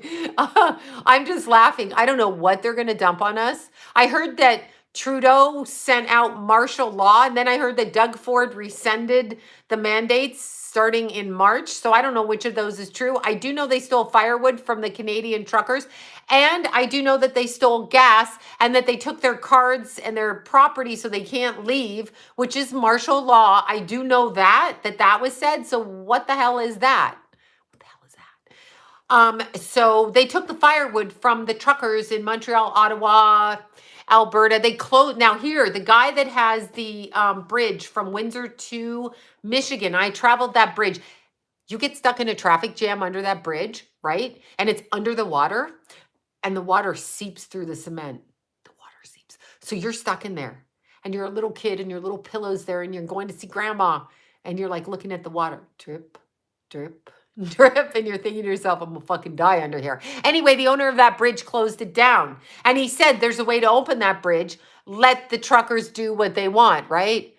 Okay, so let me read this. Okay, you're right. Okay, thank you, Lisa. Yeah, I thought I heard both, and I'm like, so you were right. Ford removed the mandates. Trudeau called for martial law. So I want you to Google Pussy Boy Trudeau. Justin Trudeau and Fidel Castro. I want you to put the two pictures together and understand what that little fascist is doing. He's taking firewood and gasoline out of the trucks of the truckers so that they freeze to death, so that they freeze to death in the Canadian cold. Do you know how bad it is in Canada? Oh my God, right? He's a pile of shit. He's the martial law. What is wrong with you? And you know what? The truckers are saying, we want a right to do it. We don't want to wear face diapers. We don't want to have a vaccine, and they don't have to. And guess what? The guy that is that bridge now, Ford Motor Company had to shut down, and another one, Toyota, and they have to start going somewhere else because the bridge is shut down from Canada to the US where they make the cars. So the truckers are hitting them in the pockets, in their pocketbooks. So balsamic moon just means releasing. People born with the balsamic moon is like being a life cycle 9. Everything is a beginning and an ending, okay? Beginning and ending. And then idiot Doug Ford is like, sorry, I got to go back and forth. Doug Ford is like, we're ending the mandates, but Castro there running Canada, little fascist Castro, he's like, martial law. Do you know what kind of a mental patient says martial law? Who says martial law? You're in Canada, asshole. What the fuck? I mean, I cannot believe I am literally alive when that little pussy says martial law and then twists the story. I know Canadians are good people. They don't want swastikas. Listen, mental patient, no one's flashing a swastika. With the Nazis, except for you. It's on your forehead, mental patient. I'm sorry. I'm just like, oh my God, I literally can't stand it. Good for the truckers.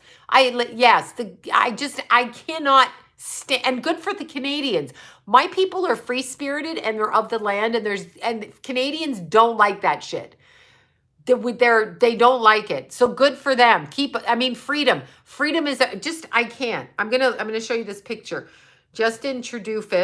I just can't. I hate the guy, Justin Trudeau and Fidel Castro. I hate the guy.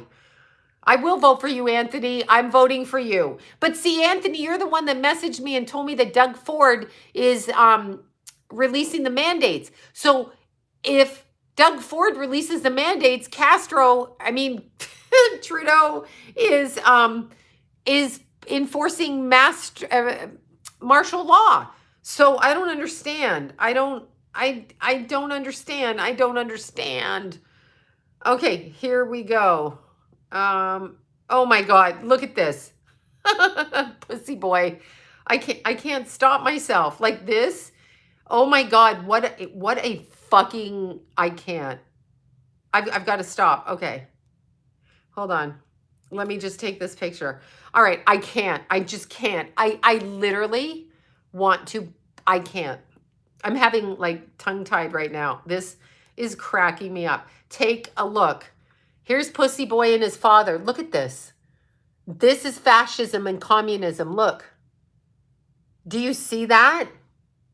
Do you see that? Do you see that? Oh my God. Now let's look at Trudeau. Let's look at Pierre Trudeau. Let's look at the one they say is his father. The fuck that ran the country when I was there. I hated Pierre Trudeau. I hated him with a passion. What a pile of shit that guy was. Pile of shit. So he's the one that raised him. God knows what he did to him. So this is who they say his father is. Weasel face here. Does that look anything like that boy? But does that look anything like Justin? Does it? Does it? Look at Rat Weasel here. Yeah, this is Rat Weasel. Okay. Look at him. Look at his face. I'm gay. Look.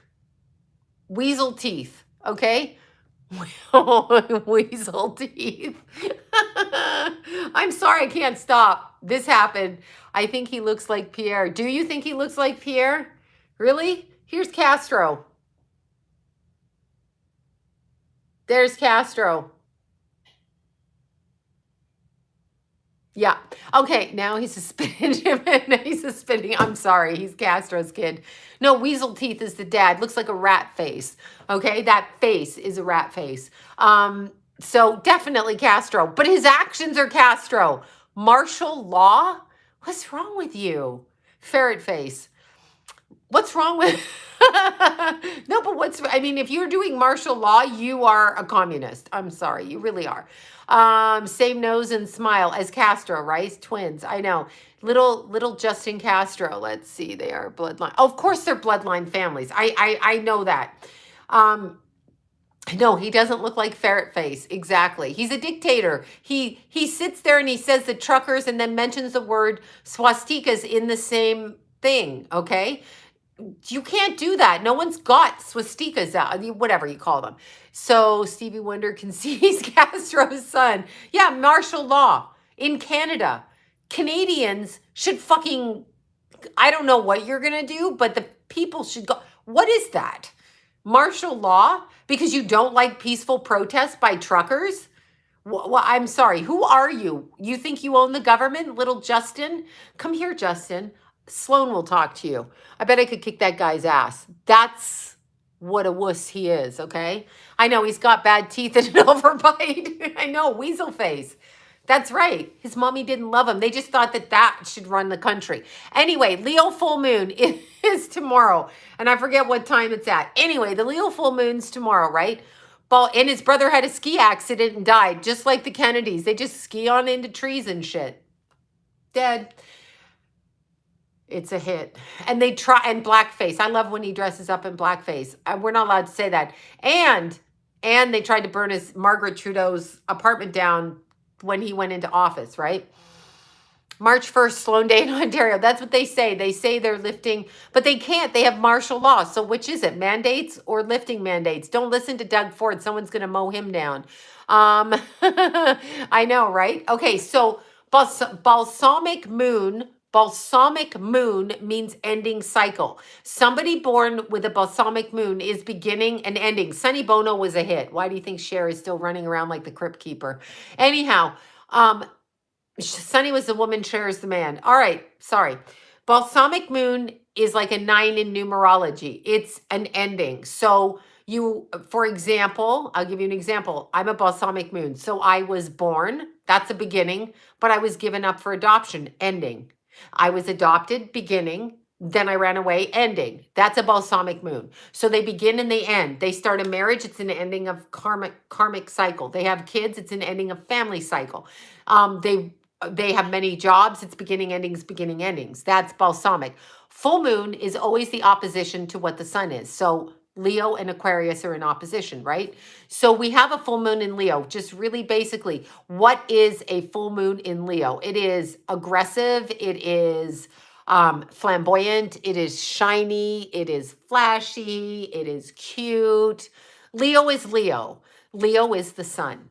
So the full moon, it still shines. Leo is the sun that grows everything. The sun in the zodiac. So Leo has the ego of the sun.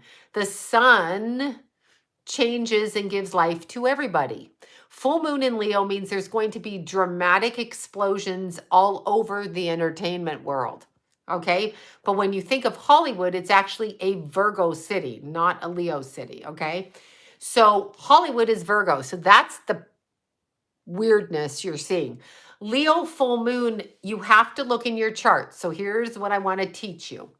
Okay, so when you have a full moon, any full moon, you need to know where that sign is in your chart. First house, second house, third house, 10th house, 9th house, 12th house. Then you need to know the aspects to that house. Do you have any other planets in that house? Do you have any aspects to the planets in that house, or is that house empty? If that house is empty, it means the full moon is going to illuminate on the issues of that house. So 12th house, where mine is going to be like past life, hidden enemy shit in this life. 10th house, career. 11th house, friends, just very basically. 9th house, higher learning, education. 8th house, sex, death, and money. 7th house, marriage, other people, businesses. 6th house, health. 5th house, lovers and children. 4th house, house and home. So full moon explosion in that. Third house, siblings and your neighborhood. 12th house, okay? I've done past life regression. Yes, I could see my past lives at certain points. I flashed with Keith, and I flashed with several other ones. Second house, your foundation, your money. First house, self. I want you to understand that regardless of your sun sign, your rising sign, even if your rising sign is, let's say you're an Aries sun and your rising sign is Capricorn. Okay, so you have Capricorn in the first house, right? It still has an Aries undercurrent, because no matter how you turn the wheel, your first house still has Aries underneath, second house Taurus underneath, third house Gemini, then natural wheel lives underneath, like bone structure underneath your chart. So you need to look where Leo is, okay, in your chart. Then you know the issues of that house. So you need to know where it is so that you can see what's going to pop up. My opinion, just my opinion, full moons affect people 3 days before or 3 days after. So I'm always looking for it to hit me in the face 3 days before. And I think I had that last night. But some people, I'm a Leo rising. I'm sorry. Anyway, I apologize for my loud, aggressive, brash behavior, tacky makeup, tacky clothes, short, light hair, and piercings and tattoos. I apologize for breathing. All right. Now, anyhow, you have to understand it's going to hit 3 days before or 3 days after, depending on your chart. Okay. So full moons, you understand it. Biden called Justin to open the borders. Little boy's getting his hand spanked by the deranged mental patient in our office, okay? Yeah, it was a full moon in Aquarius 3 days before Keith died. So Keith was a Leo rising, and it was a full moon in Aquarius. But more importantly, what happened is Pluto was in opposition to Mars retrograde, and Pluto and Keith had 6 planets in Capricorn. So that was what was being hit. His natural Mars was being squared by opposing Mars, was being conjuncted by Pluto. So, and Mars was retrograde. So that's actually what happened. So he died in a vehicle accident. That's what happened. Yeah, the DNA is my DNA. I haven't touched my face. People like to say I have, and I'd like to smack them. But, yeah, violence, right, Peter? You know that exactly. Yeah. So anyway, Brandon called Justin. There's your full moon shit. The Scorpio called the mental patient. I think that Justin is a Cancer with like an Aries moon, or he's a Capricorn. He's got the same combination. Capricorn, Cancer, and Aries. I just can't remember what his sign, and I don't mean that in a gay way. I don't care if you do. 5 planets in Capricorn. Well, they hit Keith. Keith had them in his 5th and 6th house. So, that's what happens. So when you're reading a chart, remember, transiting planets go through houses. So even if you have empty houses, because people always ask this, they're like, what if I don't have planets in that house? Everything goes through that house. It transits. So Mars and Leo. So it's going to hit the men in your life. Mars is men. The sun is men. Sun and Mars together are the men in your life. Also, your first influence, the father. Venus and the moon are women in the way you express yourself. And also your first female influence, the mother. So yeah. Anyway, 5 planets in Scorpio.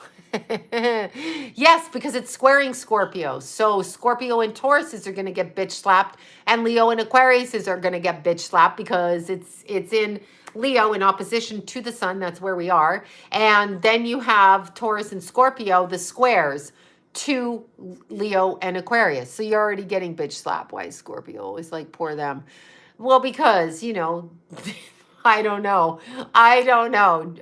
Anyway.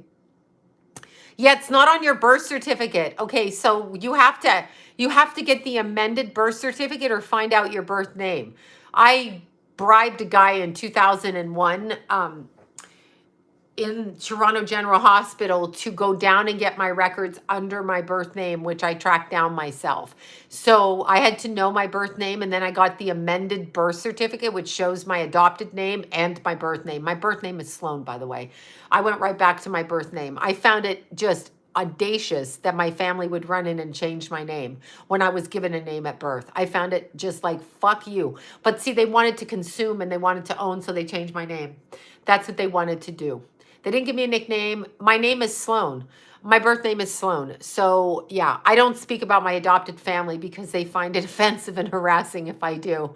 Certain people know my adopted name, but the adopted family finds me, you know, I'm always getting threatened. I was always getting threatened with mentioning, so they do not like to know. No, I don't speak my adopted name. It's their prerogative not to claim me, so that's fine.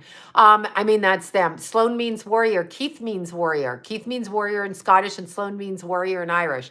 So you find your rising sign by your time of birth. My birth mother named me Sloan, and then I was in the orphanage for almost a year. So they took me into court and changed my name legally, which is fine, I guess. I mean, they're you know, it's like buying a dog, right? Like you buy a dog, a piece of property, and you change the dog's name or the cat's name. That's what you do. So that's what they did. Anyway, that's how I felt about it. Baby broking. And we're the only countries that, you know, no, I can't tell you. Anyway, let's see, Pierre. Yeah, fuck Pierre.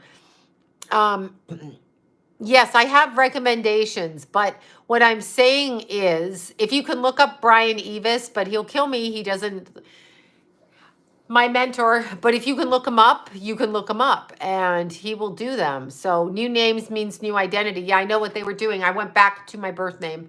That's what I did. Yeah, Victoria Principal, she did disappear. So that's what I did. I changed my name back to Sloan. My adopted mother did keep my birth name. She didn't know how to spell it though, but she wrote it down at the time for me, which I considered to be a real gift.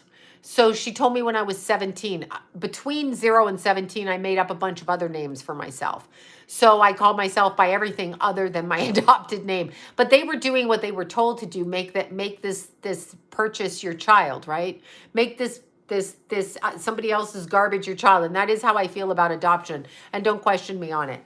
Who gives their child up for any reason whatsoever? I cannot. And then who chooses to rename it and try to cloak it in their own energy? So there's that. You were named Infant Maxwell at birth, no first name. Okay, so the last name of your birth family, right? So there's that. Anyway, yeah, Victoria, no. My birth name, no. Or my adopted name, no. So anyway, when you're talking adoption, you're talking about, what you're talking about is trafficking of children, like giving your kids away to the highest bidder. If you want a white baby, you pay cash. Not when I was born, but now you do. Or you get somebody else's baby. That's why the system is full of all kinds of other babies that don't get adopted, because people have on his birthday in 68. Yeah, well, there is a karma, Mindy, of coming through on his birthday. See, Joe and I are the same age. That's so cute. Birth mother was 16. I don't care. Kenna was 16. I don't care.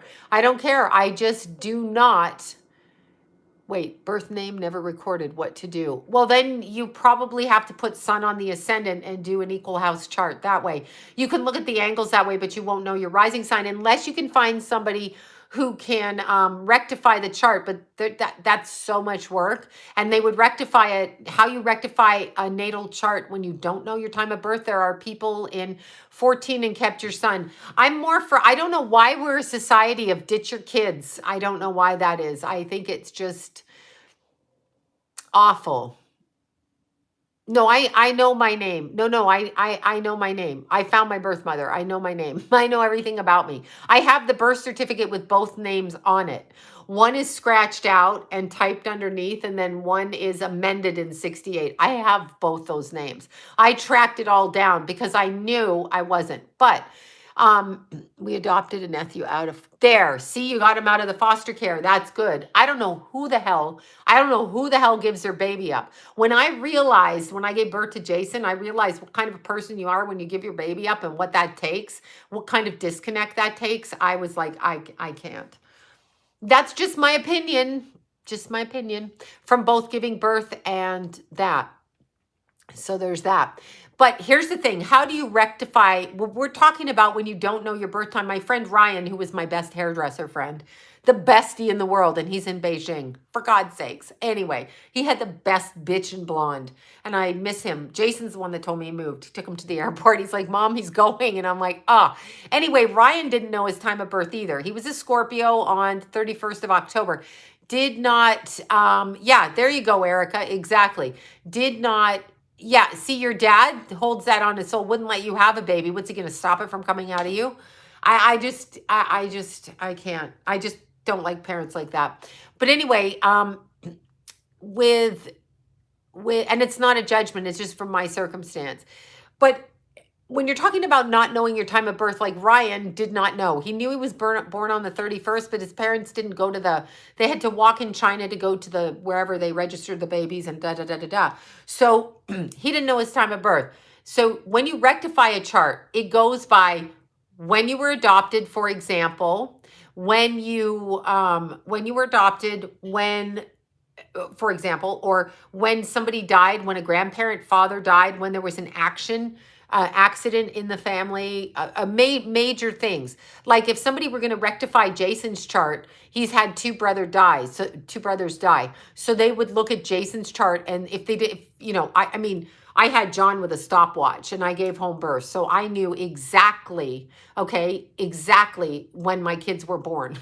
John wrote it down. I'm like, this is your job. You do this, because I needed to run their chart. But let's say we didn't know Jason's time of birth. Jason would go to an astrologer who does rectification, which my mentor was the one who did the rectification on my chart to begin with and was dead on to a squaring aspect. Anyway, not the point. Anyway, you go to somebody to rectify. They take into account, they would take in Jason would say, I had a brother die in October of 96 and a brother die in July of 2020. That astrologer would look at his chart and be able to determine what was transiting at the time and be able to place the chart timing wise with a rising sign. Okay. So that's how that would be. Now, if you know your time of birth, then you put in your time of birth. So I've asked Paul to fix my natal chart thing on my site so you can run your natal charts when you know your time of birth, because the place was missing. You have to know the latitude and longitude and the time of birth. Before I was an astrologer, before there were computers, I had to learn how to write it out. I had to get an atlas and look up people's state of birth or country of birth. You add backwards and forwards from Greenwich Mean Time. And then you have to know their time of birth. So you have to rectify the time, technically calculate the time, and then you calculate the house cusps. That's what you did. Now we have computer apps that do it. So the young astrologers are very lucky. They still have to know how to put a chart together if they're going to get certified. Oh, you were born in October. Yeah, Pluto was in Sagittarius. Jimmy was a Sag. October 9th, he died. So there's that. But so your natal chart would be similar to his death chart, okay? So that's kind of how it works. Thank you for that. Yeah, the charts and the natal chart, I mean, it's so hard to get it in. I could talk for 55 days on it until you were bored ad nauseum, like with that. And so anyway, so yeah, so that's how you would do it. So you need somebody to rectify a chart. And truthfully, I'm not any good at rectifying. I don't have the patience to do it. But yes, there's a certification for astrology. I'm certified. There's, yes, I'm certified through ISAR. Yes, I use a computer program now. I use Astral on my phone, and I use Kepler when I'm just running the chart. That's me. And I use Solar Fire, Kepler, and Astral because there's only one chart system that goes on a Mac, on the hell am I trying to say? On an iPhone, and that is like there's Keys chart. So this is the app I use. So I use an app. So I do that, right? This is what I do. And on the day that he died, you can see the stellium in Capricorn was being hit. And across here, where the hell is it? I'm sorry, where is it? Now I'm looking. And here is the Cancer. So transiting Mars was here, hitting everything here in his 5th and 6th. So he went. And it was the same in my chart. Keith and I have the exact same chart, but flipped. We're both Leo rising, but I have it all in my 12th and he has it all in his 6th. I have it in on the 11th, 12th. He has it on the 5th, 6th. So we were like that. Anyway, when you're doing a chart, that's a system. That's Astrogold. Thank you, Pamela, for that. Thank you, honey. Thank you so much, everybody. So let's see. Actually, no, there you go. Just no pro to do it. Well, I'm backlogged. When I open up, I can't. Everybody asks me, I'd be too booked. I cannot. Gives me anxiety to book ahead, and I've already got 10 more charts I have to do, and then I just want to break after that. Like I just, because it gets like this, and I get way, way, way too backlogged. Then people expect it to be done like this. Jump, bitch, jump, do it quick. I can't. I have to sit and do it. It takes me, I have to put the chart together. I have to think about the chart. I have to look at the chart. Then I have to speak it into the phone. So, and then I have to explain it to you. So that's all I can tell you. That's all I can tell you. So yeah, that is tough for me to do on top of regular readings, which I still have scheduled for this week. So, and then I can't do my videos, my dead celebrity videos. So there's that problem. Yeah, exactly. I'll tell you when I open up my chart, and I will have Deanna's stuff up this week so you can check on when on there on her time frames over here, because she has to help me over here take some of the slack. I can't do it all. So there's that. Do Rastas ever wash their hair? I'm sure I don't fucking know. I'm assuming they do something to keep it clean, or maybe they just dread it out and then they do something, right?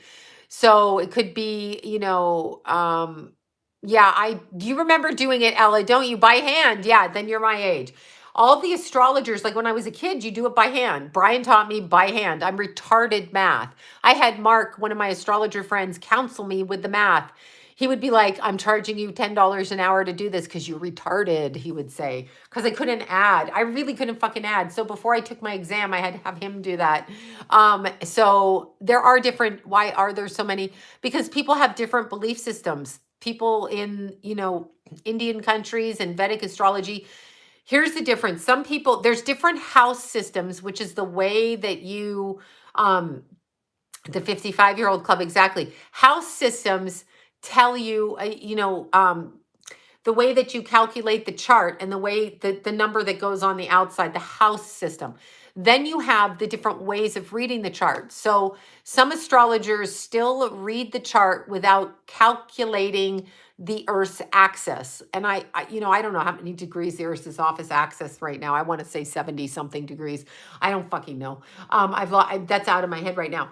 But when you're a Leo and you are doing sidereal or Vedic astrology, they are looking up to the constellation in the sky. So my Leo self is a Cancer. Tropical Placidus. I do Western astrology.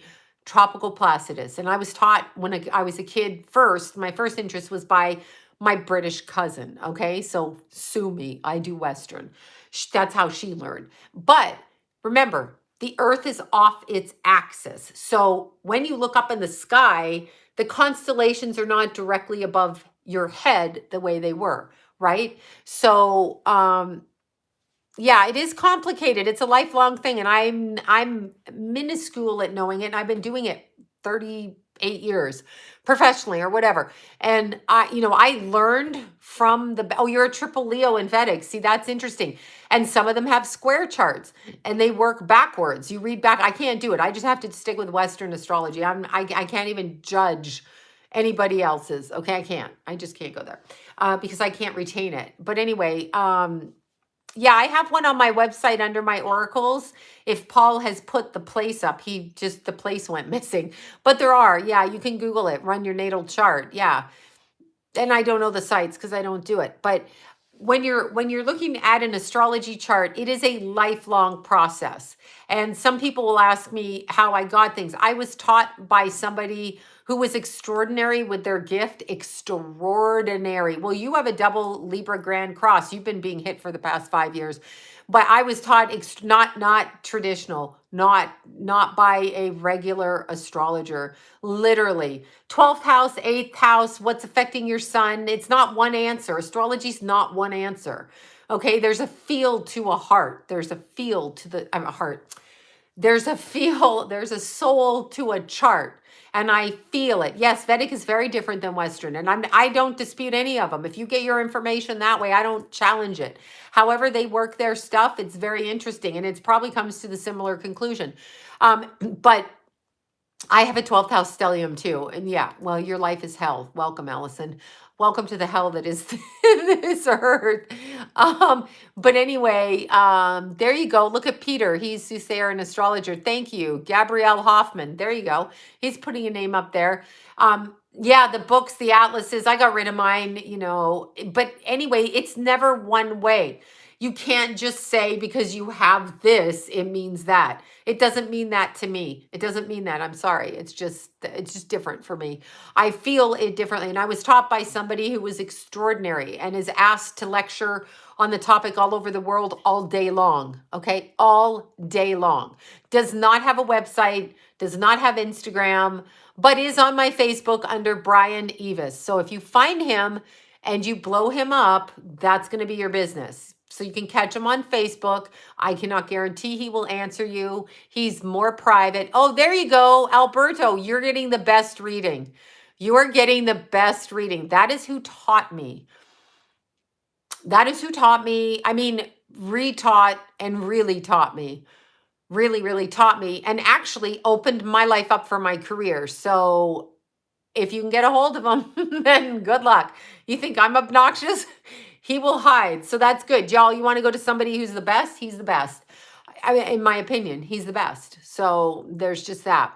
That's it. And I was very lucky. See, there's a life path for me. That is my life path. So I found it. Yes, I know Bob Saget was murdered. So definitely. Anyway, yeah, that's that. But anyhow, all of that aside, when you're learning astrology, understand, go on my Facebook and look, or just Google his name in Facebook. I mean, whatever, in Facebook. Yeah. So I have not heard of a lot of people on a lot of astrologers. I know the people I know in person, right? So that's how I know them. Just that. Estelle's father was a very well-known astrologer. Estelle's mom and dad met in astrology class. That's right. Why did they murder him? Okay, once again, yeah. Oh, of course I'm giving him referrals. He's gonna call me up and go, bitch, what did I tell you? Stop, because people can't handle the amount of referrals that come in. I can't handle them, people can't handle, but still, honestly, he's well worth waiting for because he's extremely good at astrology. So I don't know what to say. Deanna's extremely good at what she does. So there's that. So y'all, Estelle, my bestie Estelle, Jaffer Cosmetics, Estelle's father was a very well-known astrologer. So of course Estelle and I are going to be friends. And Estelle's mommy because her daddy was an astrologer, right? Right. Yes, astrology through mythology. Exactly. Of course she was. All right. It's intense. I study every day. I literally am studying every day. Okay. I know that Bob Saget was murdered. I cannot prove it. Okay. I have to stretch right now, right here. I cannot prove it. Yeah, I'm not listening to NASA. I'm sorry. His name is Brian Evis. So look him up on Facebook. You can message him. Do not demand that he talk to you. Do not come to me and say he didn't answer you back. I can't help those things. I'm not in control of other people's schedule. Just like I'm not in control of Deanna. I'm not in control of anybody. They answer when they want to, just like I answer when I want to. Okay, so Bob Saget, correct. There you are, bionic bastard. That's correct.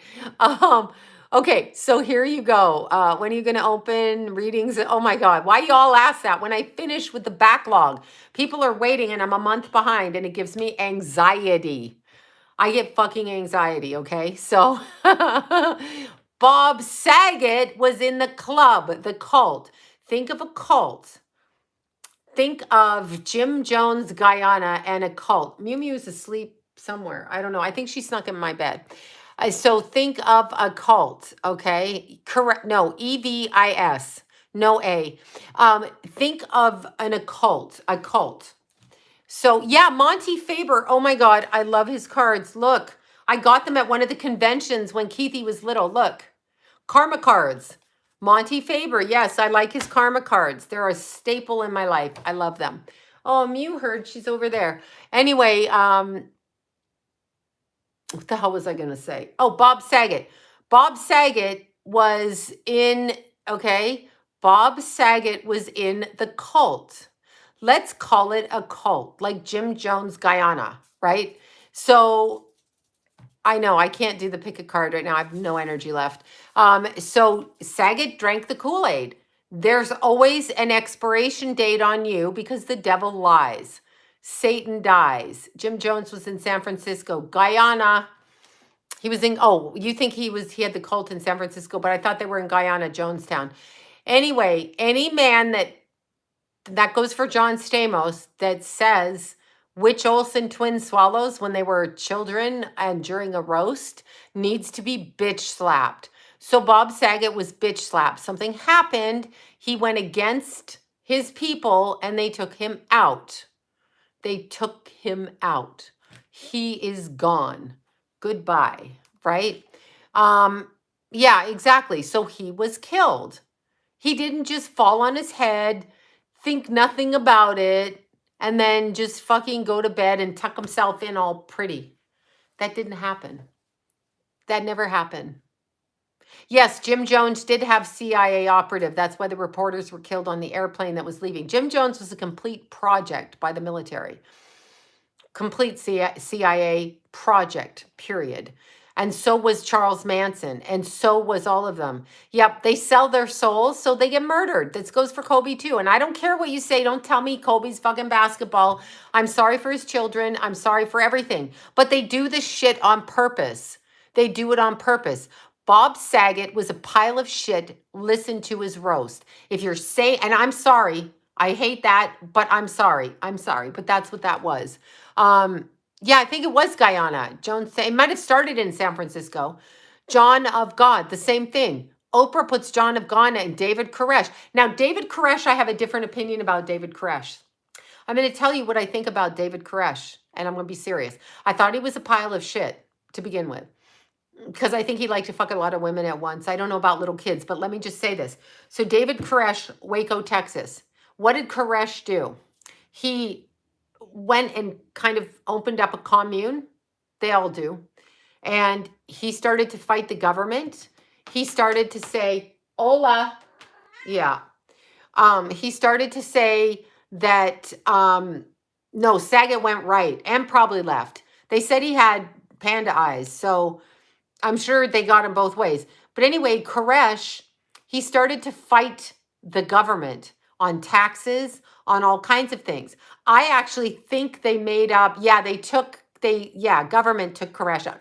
I think they made up, yes, he's anti-government, and so am I, by the way. I think they took Koresh out and made him into a pedophile and a cult member in a different way than he was. Yes, the first time in my life I feel that way about David Koresh. They straight out murdered those people. They straight out hogtied them, and they straight out killed them. And I think it's because Koresh was making his own vegetables, protecting his own property, speaking out against the government, doing all of that. And that's what I said. What about Fred Mertz? Yeah, alcoholic. They said he had panda eyes. I didn't see the body, but this is what I feel. Now, yeah, they do. Anthony Bourdain was 100%. I did a video. Go watch my video. That's all I can say. I said with Anthony Bourdain, they showed me it was an animal stun gun, and it was his best friend. That's what the spirit told me. That's all. I can't prove it. I'm crazy, whatever. That's all I can say. Yeah, exactly. 2030. That's exactly right. So he was living off the grid. They were murdered by the ATF. There you go. I don't believe the child abuse allegations. Tom Petty obviously has all of the black and white checker floor, the rabbit hat, down the rabbit hole, the androchrome, the chrome andro, whatever. Anyway, all of that, right? Okay, panda eyes on children. Let's look at Lady Gaga and her makeup, panda eyes, which Kanye was trying to do on that poor woman where he made crazy raccoon eyes. Panda eyes, where they draw the black circles. This is referencing infants. Now, Betty White had panda earrings because 80, 90-year-old, 100-year-old fucking women wear pandas on their ear, bitch that she was. Oh, no, I'm not going to say it. I'm going to explain it. So when you have an infant, and if you were to do what the ritual is through the back door of the sex organ with said little tiny newborn. It would blow the vessels in the eye, appearing to have black eyes. That's what panda eyes is. So there's that. I didn't say it, but that's what it is. Okay. So anyway, your hands and feet are always glow. Yeah, I know. Betty White did reverse Kundalini. Thank you. Exactly. Yeah, the Olsen twins went to his funeral. That's what they're told to do. Once you're in the fucking cult, once you're a heroin addict and you owe your dealer money, you're going to do whatever the heroin dealer tells you because you want more fucking heroin. All right, so Lori texted me this morning. I can't show you the text on the phone. Lori, that I went out on the street with, she got a text from somebody who's apparently in jail right now, but has, like Hugh Hefner, who has a cell phone, who called Lori and somehow found out about what she and I were doing, probably because we were downtown and probably because he's still running girls out of that area while he's in jail, and left a message with her that he wanted her and I to come over on the weekend. Lori goes, what is this, fuck talk? Anyway, so the pimping, pandering person is like calling Lori on the phone and giving reverse threats. Got it? Yeah, threats. So we rattled some feathers. Yeah. Anyway, yeah, cute panda bears, exactly. How did they get a cell in jail? They got money and they get cells in jail. That's what they do. Come on, sounds like a trap. I'm not going anywhere on the weekend. They can fuck off. Bobby, I'll tell you who it was after. I'll tell you who dialed Lori after. They smuggle it in. They have more drugs and shit going on in jail than you and I have out here on the street. They can get anything they want, okay? Are all set to private, so no finding if... No, well, Google his name in there. Yeah, I can't open my friends up. I got friends. But Google his name in the Facebook Finder. Do that. Figure out how to find his name like that. Anyway, they're all on Tinder from jail. Well, that's very frightening. Yep, somebody got it right there. Somebody with a K name there got it right. Exactly. So anyway, we got the phone call from a number that registered it as that person's name. Oh, fuck them. Like, fuck off with this. But anyway, I found it on another level that was pretty funny. I was like, wow, what the hell? Anyhow, all of that aside. So, yeah. So anyway, Lori and I rattled some cages. So there you go. I don't know what Kobe's wife, I can't speak for her. I'm just speaking what I feel on the energy.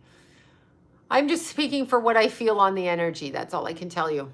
All right, you guys. I know, right? I know, in jail.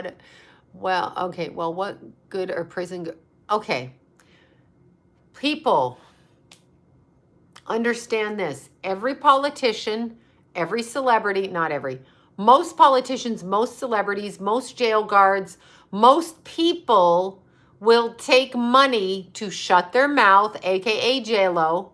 Most money, if I offer you $200,000 in jail to close your eyes when Epstein's in a cell and turn your camera off, most of us are going to say, give me the 200 grand. Now, buy me that house. Now, that's what we're going to say. I'm not going to say that. I'm going to be the asshole that says no. Okay? Unless it's a like little thing. Like, don't tell them I ate the cookies. I'll take the money for that. But I'm not going to do the other. But then I'm going to risk getting murdered. So the reality of this world is you're going to get murdered if you say no to the money. So they're going to take the money. Jail guards fuck people in jail, okay? They blackmail them in jail. They're already in jail, prostituting, hooker, whatever. And then the guards are fucking them and locking. Go watch Orange is the New Black. That's pretty accurate. I mean, not completely accurate, but that's what they do, okay? That's what they do. So the warden, what was that show I was watching where the warden's fucking the girl? They do whatever they can. Just back it up on for a second. Just back it all up. The rapper, yeah, there you go. There you go. Let's just back it up a little bit. Who wants to be Who, you can get anything in jail, including child porn. Who wants to be in charge of people, okay? People like a politician. Why you want to rule people? What is wrong with you, Queen Elizabeth, you lizard? What is wrong with you, Lizzie the lizard? Why do you want to do that? Okay? So it's all about money. Nobody cares about anything else on this planet but money. If you're a child of God and you're trying to, you're free. Eric's not in jail. He's free. If you're a child of God and you want to be moral, which is what we teach our children, understand the teachers union, the teachers, other parents, and people energetically will fuck your children up. They will give them drugs in the 8th grade, 6th, 7th, and 8th in middle school. They send their dealers out there to corrupt your children on purpose. That is part of the beast system. Your children will want to make money, so they will fucking sell drugs. Easy. Because that's what we're all told. Parents who do drugs in front of their children are causing them to do that.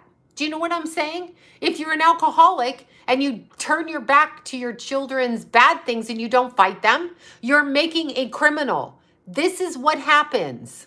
Right, Jackie? You know this. Jackie knows this. This is what happens. So when you're talking about Epstein in jail or anybody in jail, a guard, if he can make money off of a wealthy client, let's say some in jail, like Martha Stewart, who's got billions, and they can make Queen Lizard reign in Canada, the Prime Minister, exactly.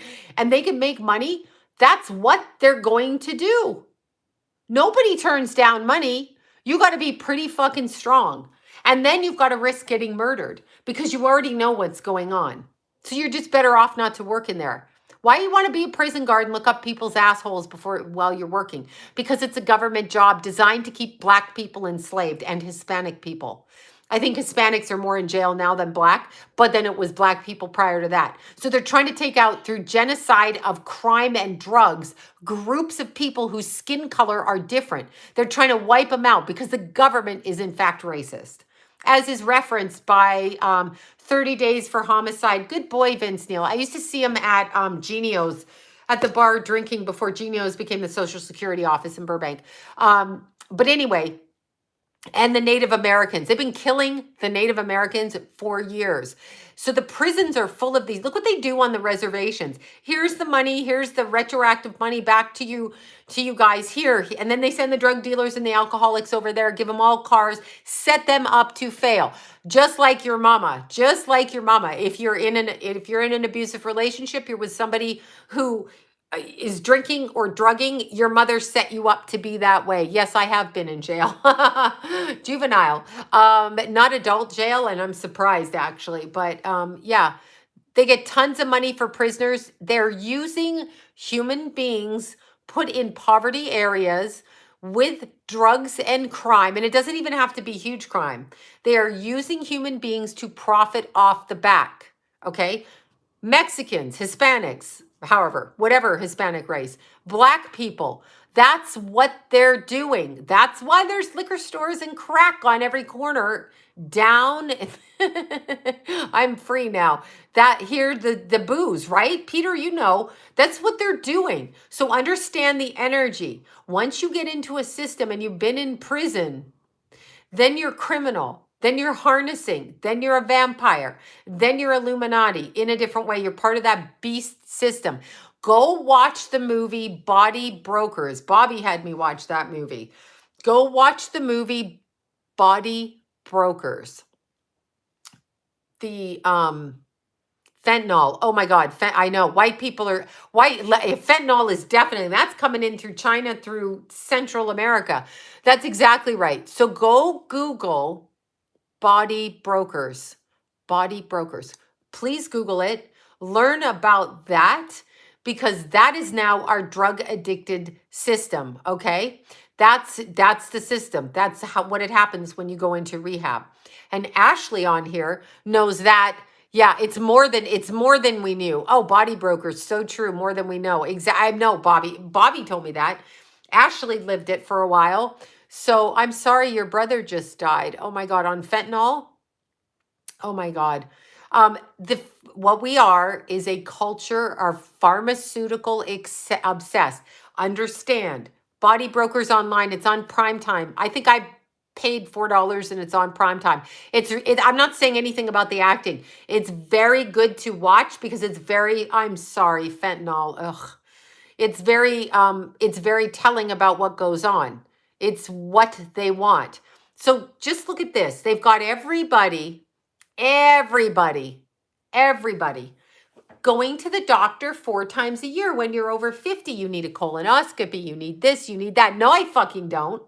I don't need your health care. Okay. I don't need shit from you because I don't abuse myself. So they've got people believing that they have to have jobs working for the government where they get health insurance. Why? Are you going to get sick? I mean, are you just, what if I get sick? Well, what if you don't? Everything you say, what if, I'm going to be, what if you don't? Because they want to keep the doctors on the graft. Because the pharmaceutical sales women go in and they talk to, I don't know what Seju is. You have to tell, or I didn't pronounce that right. They go in and they talk to the doctors, and the cute little pharmaceutical sales girls go in and they sell them drugs. The doctors win holidays, cars, women, prostitutes, whatever. And if they sell that drug more, and then they get everybody on the drug. When you're over the age of 50, you are going in and out and in and out of hospitals 4 times a year to check this, to check that. You need this, you need that. I don't need shit from you unless I'm sick. And then now that you need your insurance, you become a union member of whatever union, school union. You become a prison guard worker. I have the best insurance ever if I get sick. So they are putting it into your head that you will get sick, that you do need to do this. So then Big Pharma comes in and they come in with a shot and they're like, everybody need this shot. Take your kids, get this shot, whatever it is. It's all bullshit. You don't know. I'm healthy. I don't need to do shit. You and me both, Ashley. So they've got you on a loop. The doctors, I'm strong. If I get sick, then I'll handle it the way that I want to handle it. So the doctors, now let me just tell you this story. So I had a piece of skin that kind of pulled apart. I can't even discuss it. Anyway, so this is a little while ago. I had a hole in my skin. Okay. So just like a hole. I had something restitched on the boob area and the stitch came apart. And so my skin separated like a wound. So I had to clean the wound, right? So I had to clean it out with, what do you call it? Gauze and like an antiseptic, right? My doctor said to me, go get this stuff. And it's called Venilex cream. Just because you teach fitness. No, I'm healthy. I am healthy. There's nothing wrong with me. I know when I'm fucking healthy. I eat properly. I don't smoke. I don't drink. I'm not stupid. I'm in charge of my body. I'm healthy. And yeah, just because you teach fitness doesn't mean anything. I'm not teaching fitness, so it's not that. Anyway, there's this thing called Venilex cream. And it's made out of balsam Peru or Peru balsam and castor oil. Do you know it closed my wound right up? It closed it up. It is a holistic, organic. You still have to have a prescription for it. When I talk to another doctor, well, I fucking know I'm healthy. I don't need some idiot say I'm not healthy, please. I have low blood pressure. I have all of that. And yet they expect me to pay $500 a month, right? So yeah, whatever. Anyway, credit him for the first month sober and then didn't need it. Yeah, whatever you need to do. I do eat chickens. That's it. It was castor oil and balsam Peru. Now, I went to another doctor and I mentioned it for a friend of mine that acupuncture and cupping if I feel out of balance. Me too. You know, I go to my chiropractor, cupping, acupuncture, and Venilex cream. It clears wounds up. I know I am healthy. I'm sorry that pisses people off. You want to make me sick. Like, I'm sorry, but you know, anyhow, my friend had a wound, had a skin issue. And I mentioned to their doctor, have you heard of this? And that doctor said, I do bleach my hair. That's correct. I love bleach. I'm still fucking healthy. And I've been bleaching since I was 12 and my hair's never fallen off. Nah, nah, nah. Except one time when the hairdresser put a darker color in it and used a higher peroxide, which she should not have done, but she was high. And it sizzled back here. But I'm healthy. I'm sorry I'm healthy. And I'm sorry people don't like that, but it's true. I'm healthy. I'm not going to apologize for taking care of myself.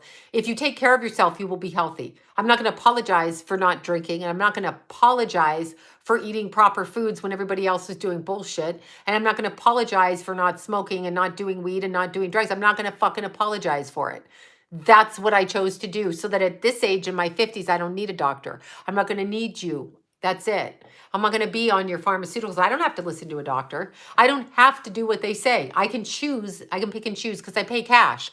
I don't have your health insurance. I'll put cash down if I want to go to the doctor.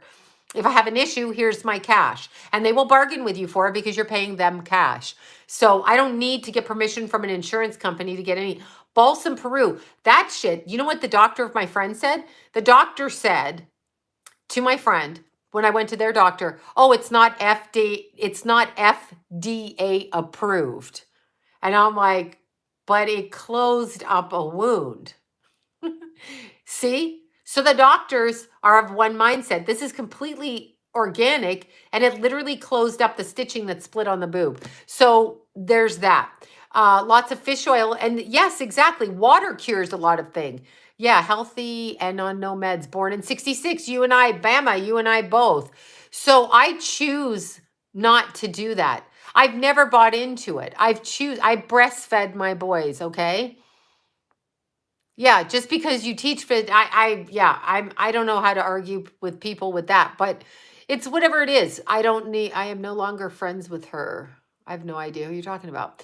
Anyhow, I choose to handle my body the way I do. And if people want to critique it or whatever, because they think whatever, good for you. You do what you got to do. I'm not going to be on your blood pressure medicine. I'm not going to be that way. I'm not going to do it. Well, the doctors, they have Mercedes and then they look at you. Venelex is organic. Well, they say it's natural. It's castor oil. It's got petroleum oil, which actually is better for you, which is really made from gasoline, byproduct of plastic gasoline. But it's got petroleum, it's got castor oil and balsam Peru. It is not a pharmaceutical. It is a natural path, but you do need a prescription for it. And it's not FDA approved, but it closed a wound. Oh, no flu shots or anything like that. So there's that. Honey, I don't just jump in. I'm sorry your brother died, but I can't focus like that right now. I'm sorry.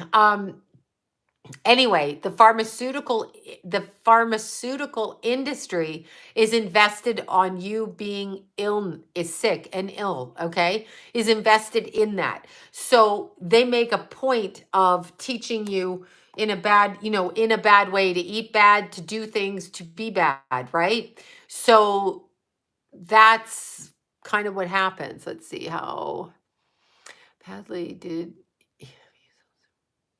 I don't know what he did. That would be up for the twins to talk about their experience. I have no idea. And I don't know, whatever.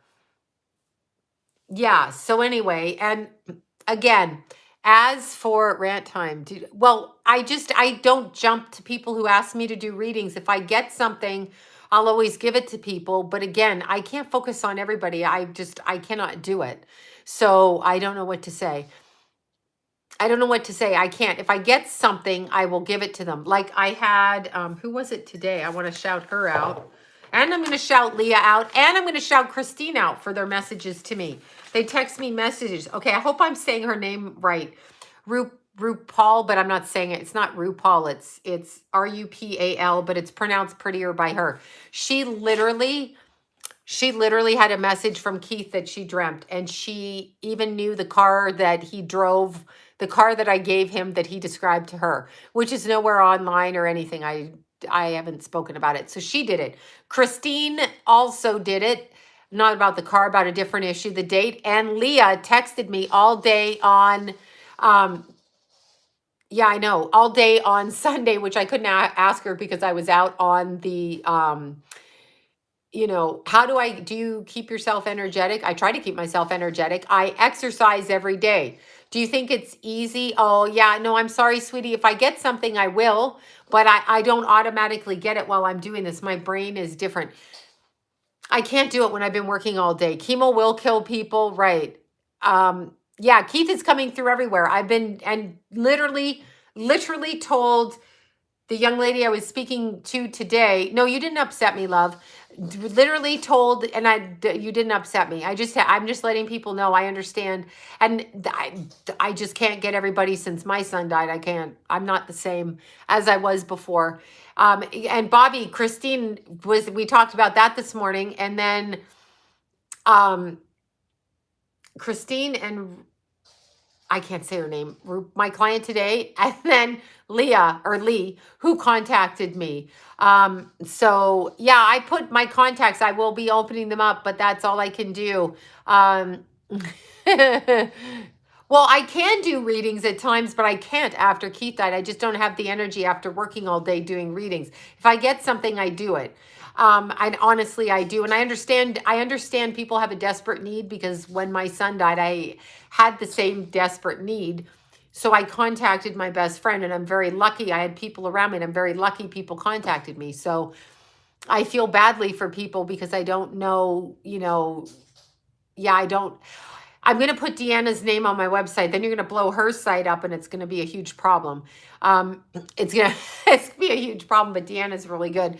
And then I don't know who else to list, because I just don't know. But anyway, yes, Canada was declared martial law by Trudeau. But then Doug Ford said that he was releasing the mandate. So I don't know. No, I feel bad. People think I'm a bitch. I can't do everything anymore. I just can't.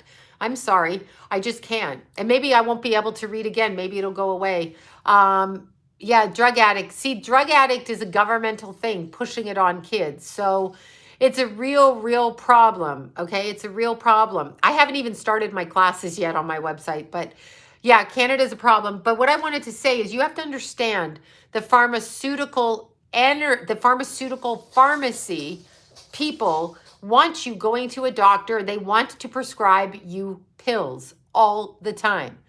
I know, me and Keith do, exactly. True Castro. True doofus Castro. Exactly. But they want you on a loop. They want you on a loop of anxiety and depression. They want kids on Ritalin. No kid should be on Ritalin. It's speed. Why are you on Ritalin? Your brain's not developed. If you have energy and you're a boy, yeah, that's Mew Mew running around. If you have energy and you're a boy, then you have energy and you're a boy. Why are you taking a pill for natural energy? Because they want you dumbed down like this. It's very unfortunate. Methadone. Hopefully you'll work your way off methadone. If you need it, if anybody needs anything, then that's great. They should take it. I have taken psych meds. I have taken them when I had my nervous breakdowns, when my kids were little. I have taken them, okay? Like, not joking. I was suicidal, and I have taken them. I weaned myself off of Klonopin, and it took a long time to do that. So I did. I had to take it, though, because I literally couldn't sleep, and I was, okay, he's a Capricorn, Aries rising, and Cancer moon, or Cancer rising and Aries moon. There you go. Yeah, the Oxycontin, they want you out there dead. People are like, first of all, if you have an addiction, good for you for not giving them 88 or Adderall.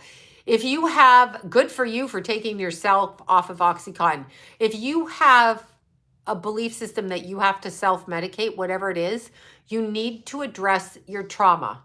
You need to address the trauma, okay? Yeah, they are hard to kick. Yeah, they are hard to, I kick Klonopin. You need to address your trauma, okay? I don't have any thoughts on day or night charts, actually. You mean the difference between being born in day or night? Is that what you're talking about? Yeah, no, I don't lie. I did take it. I had nervous breakdowns in my marriage the whole time in my marriage. Anxiety, depression, psychotic break. That was with postpartum depression after Jimmy died. I had all of these things. Eating disorder, hair fell out, anxiety, couldn't sleep for 3 months, all of that, okay? But no, what I did to wean myself off personally is if I was on like 5 Klonopin a day. So, oh my God. Anyway, I cut my dose off. Say you have one pill and it has that thing and you cut it. I cut one of those sections out. And for several weeks, I took this amount of it. Then after 3-4 weeks, it took me like 4 months. Then I cut another section. So then it was only half a pill. Then I cut another section out. But I made sure I wouldn't be getting sick. That's what I kept doing until there was no more pills. I needed it at the time. I hadn't slept in 3 months and I tapered it off. And I chose to wait several months. No, my marriage of 33 years, I had just complete nervous breakdowns. Suicidal, I gave up. No, I'm not blaming anybody. I'm just saying that that's what happened. It was miserable for me.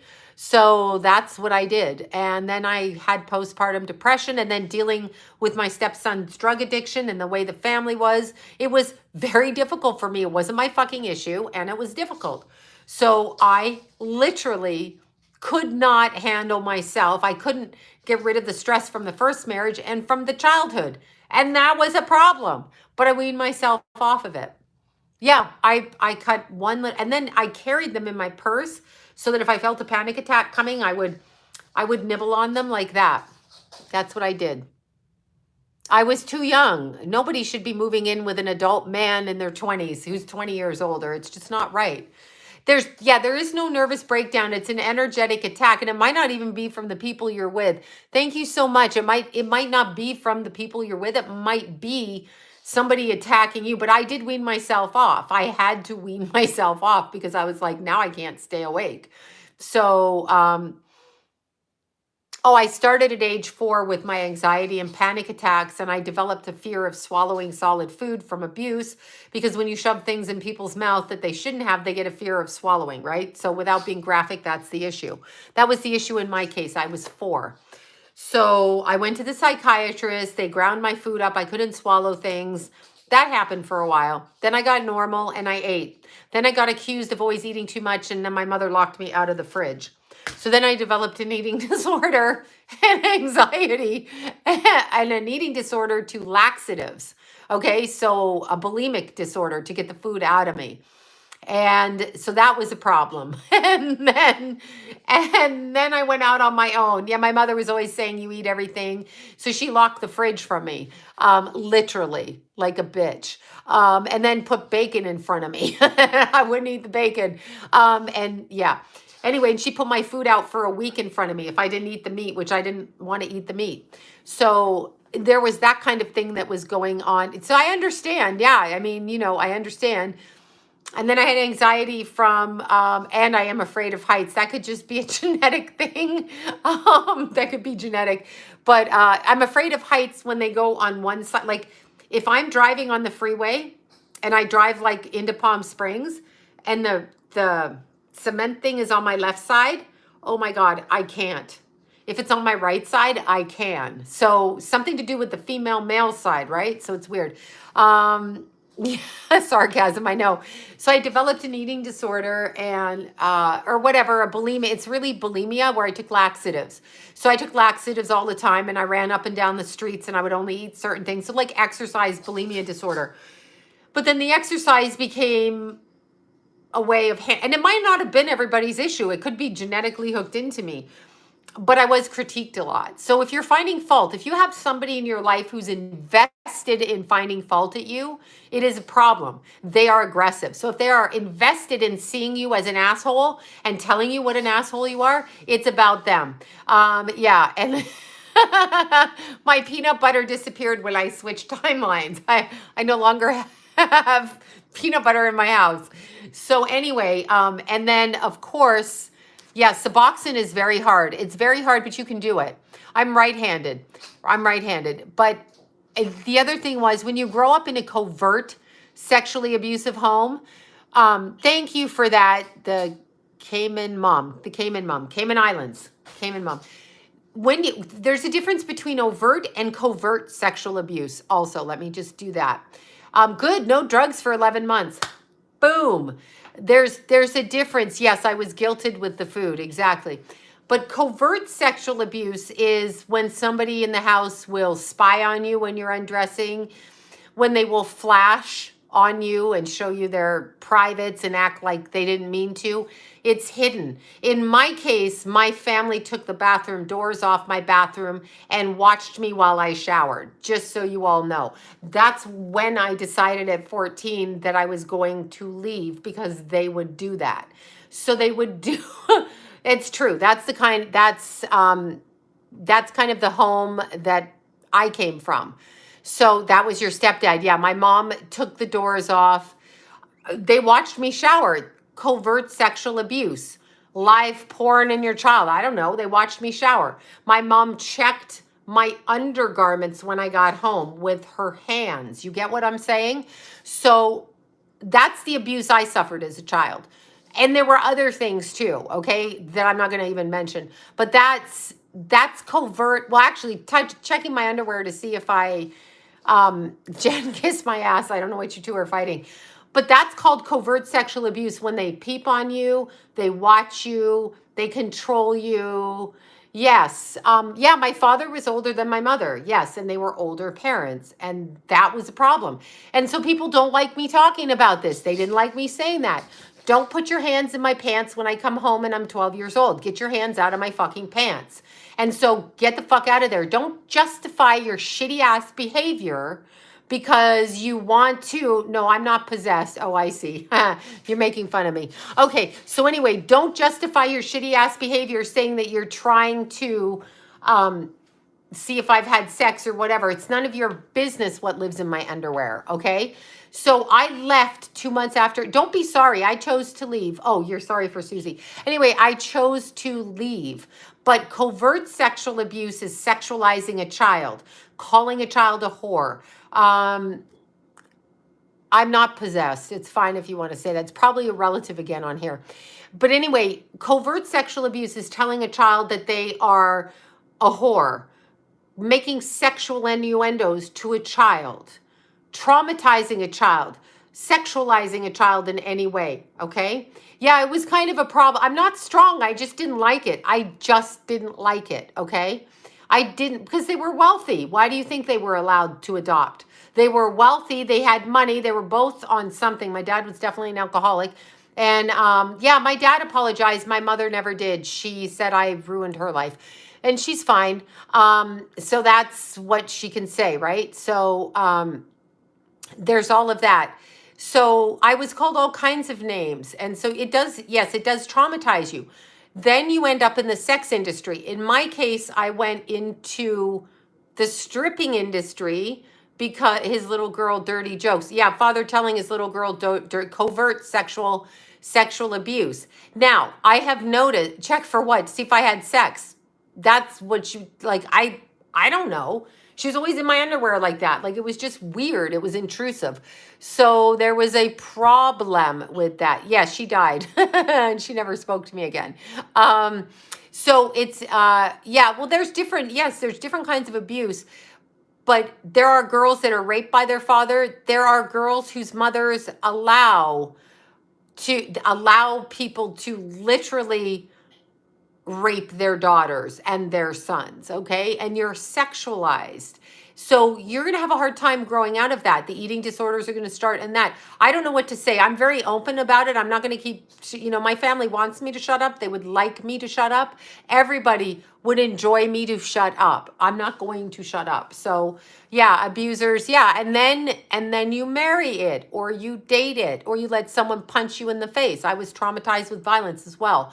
So my first husband was aggressive. I had friends calling me saying, this person's going to kill you. So from involuntary yes to exhibitionism as a stripper. Exactly. Those are the things that happen, and then the prostitutes are the ones that are fucked at night and given a gift in the morning. So they go out and they take their power back. Strippers say they have power. Strippers and prostitutes, you don't have power. You're still acting out the abuse. But here's the catcher. You're acting out the men's abuse because the men carry shame, and 9 out of 10 times the men have women as mothers who've come through the same thing. So they are sexualizing women that are not their mothers, and they may sexualize their daughters too. So I had a client one time who talked about a stepdaughter and how she was coming on to him. And I was like, that's just not true. And I don't even think his stepdaughter understood the level of depravity that this man had and had been in that family raising that girl for a long time. Okay. And so there was a problem. Don't argue with this stupid girl. It's probably the other girl that I keep blocking, right? So yeah, it's very interesting. So, and then you get called, then you get into marriages where you're punched in the face, or whatever. And then you get into marriages with other people that put their shame on you because you were a stripper or whatever, right? So there's those kinds of problems. Well, I choose not to do that. It takes me a long time, but at a certain point, trolls being trolls, right? Yeah. She's blocked and reported. Thank you. Yeah, I don't even I don't even know who that was. I'm like, whatever. But why don't people believe in Jesus anymore? Because our culture has taught them not to. Our culture has taught them not to. So you have to understand that we live in a culture where you're mocked if you're religious. What do you do with depraved clients? I don't talk to them anymore. This particular person, and I want you guys to think this is what I really believe right now. And I sound like a fucking I'm a hot mess. I'm not a hot mess. I'm telling the truth about my past. A hot mess would be me being on drugs and alcohol and not working a job. I work and support men and have supported my children and my family. I'm not in a mess at all. I take good care of myself, and that is my childhood. So you putting that onto me is victim shaming in a way. I'm not a hot mess anything. I'm a person who literally has come out of that experience. That experience was were paid to look after me by adopting me. They agreed to it and they chose to abuse me. So they are actually the hot mess. You have it wrong there. And I'm going to correct you on that because you are wrong to say a child of abuse is a hot mess. Maybe you are a hot mess anyway. I know, right? So they do that. That happened in my marriage too. I get blamed for shit. But here's what I really believe. If you are an older man and you're dating somebody your children's age, I really believe that you have an issue with your child and you're trying to be with somebody your daughter's age. I really believe that at this point in my life, having lived through my life. And I'm sorry to dumb like my life down to that level, but meaning, there are good things, but no, I'm in therapy finally. Exactly. I am realizing that if you have children, that would be like me dating somebody who is 29 years old, Jason's age. I have a problem. That is a problem. That is not good. That would mean I'm wrong in the head if I want to date somebody my child's age. So men, when you date women younger, you are the problem. Thank you for that. Thank you so much. Thank you for that. The super chat, that's a problem. And we don't look at it. We think it's funny. Why wouldn't they want to date younger? Why do they want to date people their children's age, right? Yeah, just leave if you can. But it's weird. We look at hookers, we look at strippers, and we make fun of them and we call them whores. And we even have women in our society that call them that.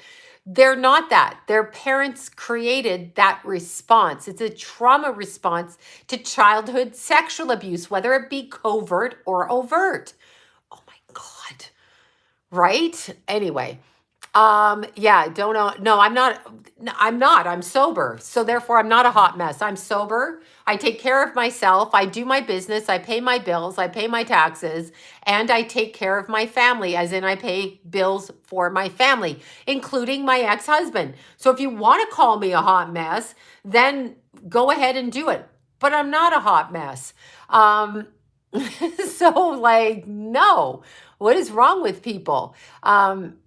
Exactly. You're going to have a lot of clients like that, and you love them all. Absolutely. Of course you do. So, but when people do that, it kind of bugs me when people victim shame. I was always told in my marriage that, and unconditional. I am unconditional. I don't care what you do. I have friends that do everything. I was told in my marriage and dismissed for why I ran away for a long time. constantly told, oh, you left for this reason and that reason. And it's like, I'm telling you why I left and you will not hear it. So when people are invested, yeah, I'm going to click on her in a second. I can't really be bothered. But when people are invested in finding you at fault, they will fault find. That's evil, right? That's evil. So you have to remember that. Not one, but 85. Oh, 85 versions. Okay, Jen, you aren't blocked by me. Oh, there. Wait. Okay. How do we do this? Okay. Report.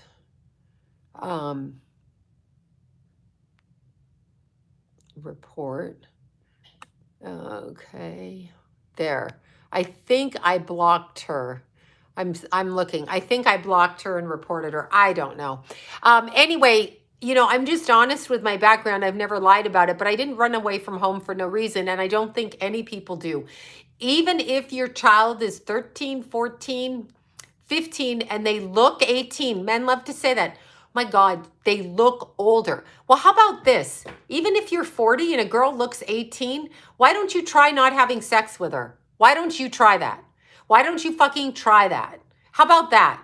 Even if she looks 18, even if she is 18, how about you 40-year-olds go have sex with somebody 35 and up? How about that? And then we don't have that problem, okay? How about that? And how about when we talk about, well, you were 14 and you had a boyfriend and you ran away. How about,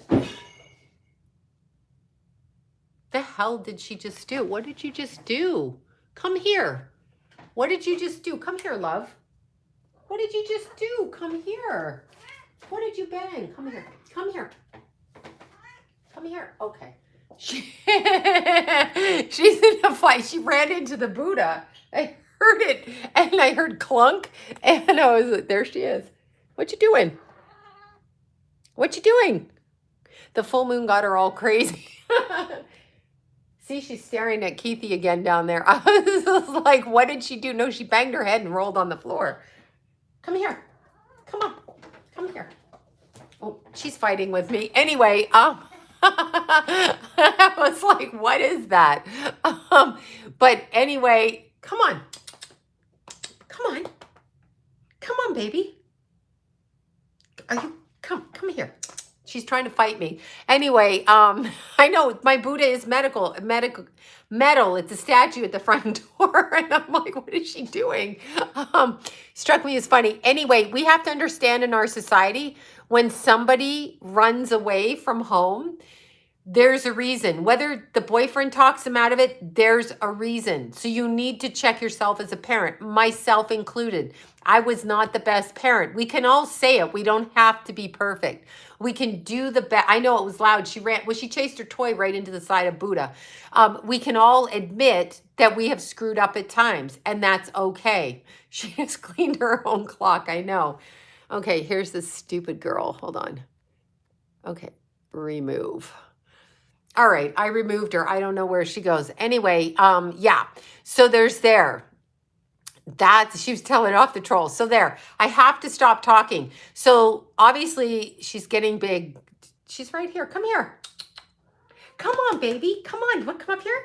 You just want to, she just pulls her paws on me. Come on, sweetheart. Come on. They want to see, she's all goofy. She plunked down behind, there she is. There she is. Hi, Mewie. Say hi. You gonna say hi? Well, there she is. Anyway, she was she was jumping up here. So cute. There you go. Anyway, yeah, she's so cute. It's just hilarious. She ran into Buddha. I don't know why she ran into Buddha.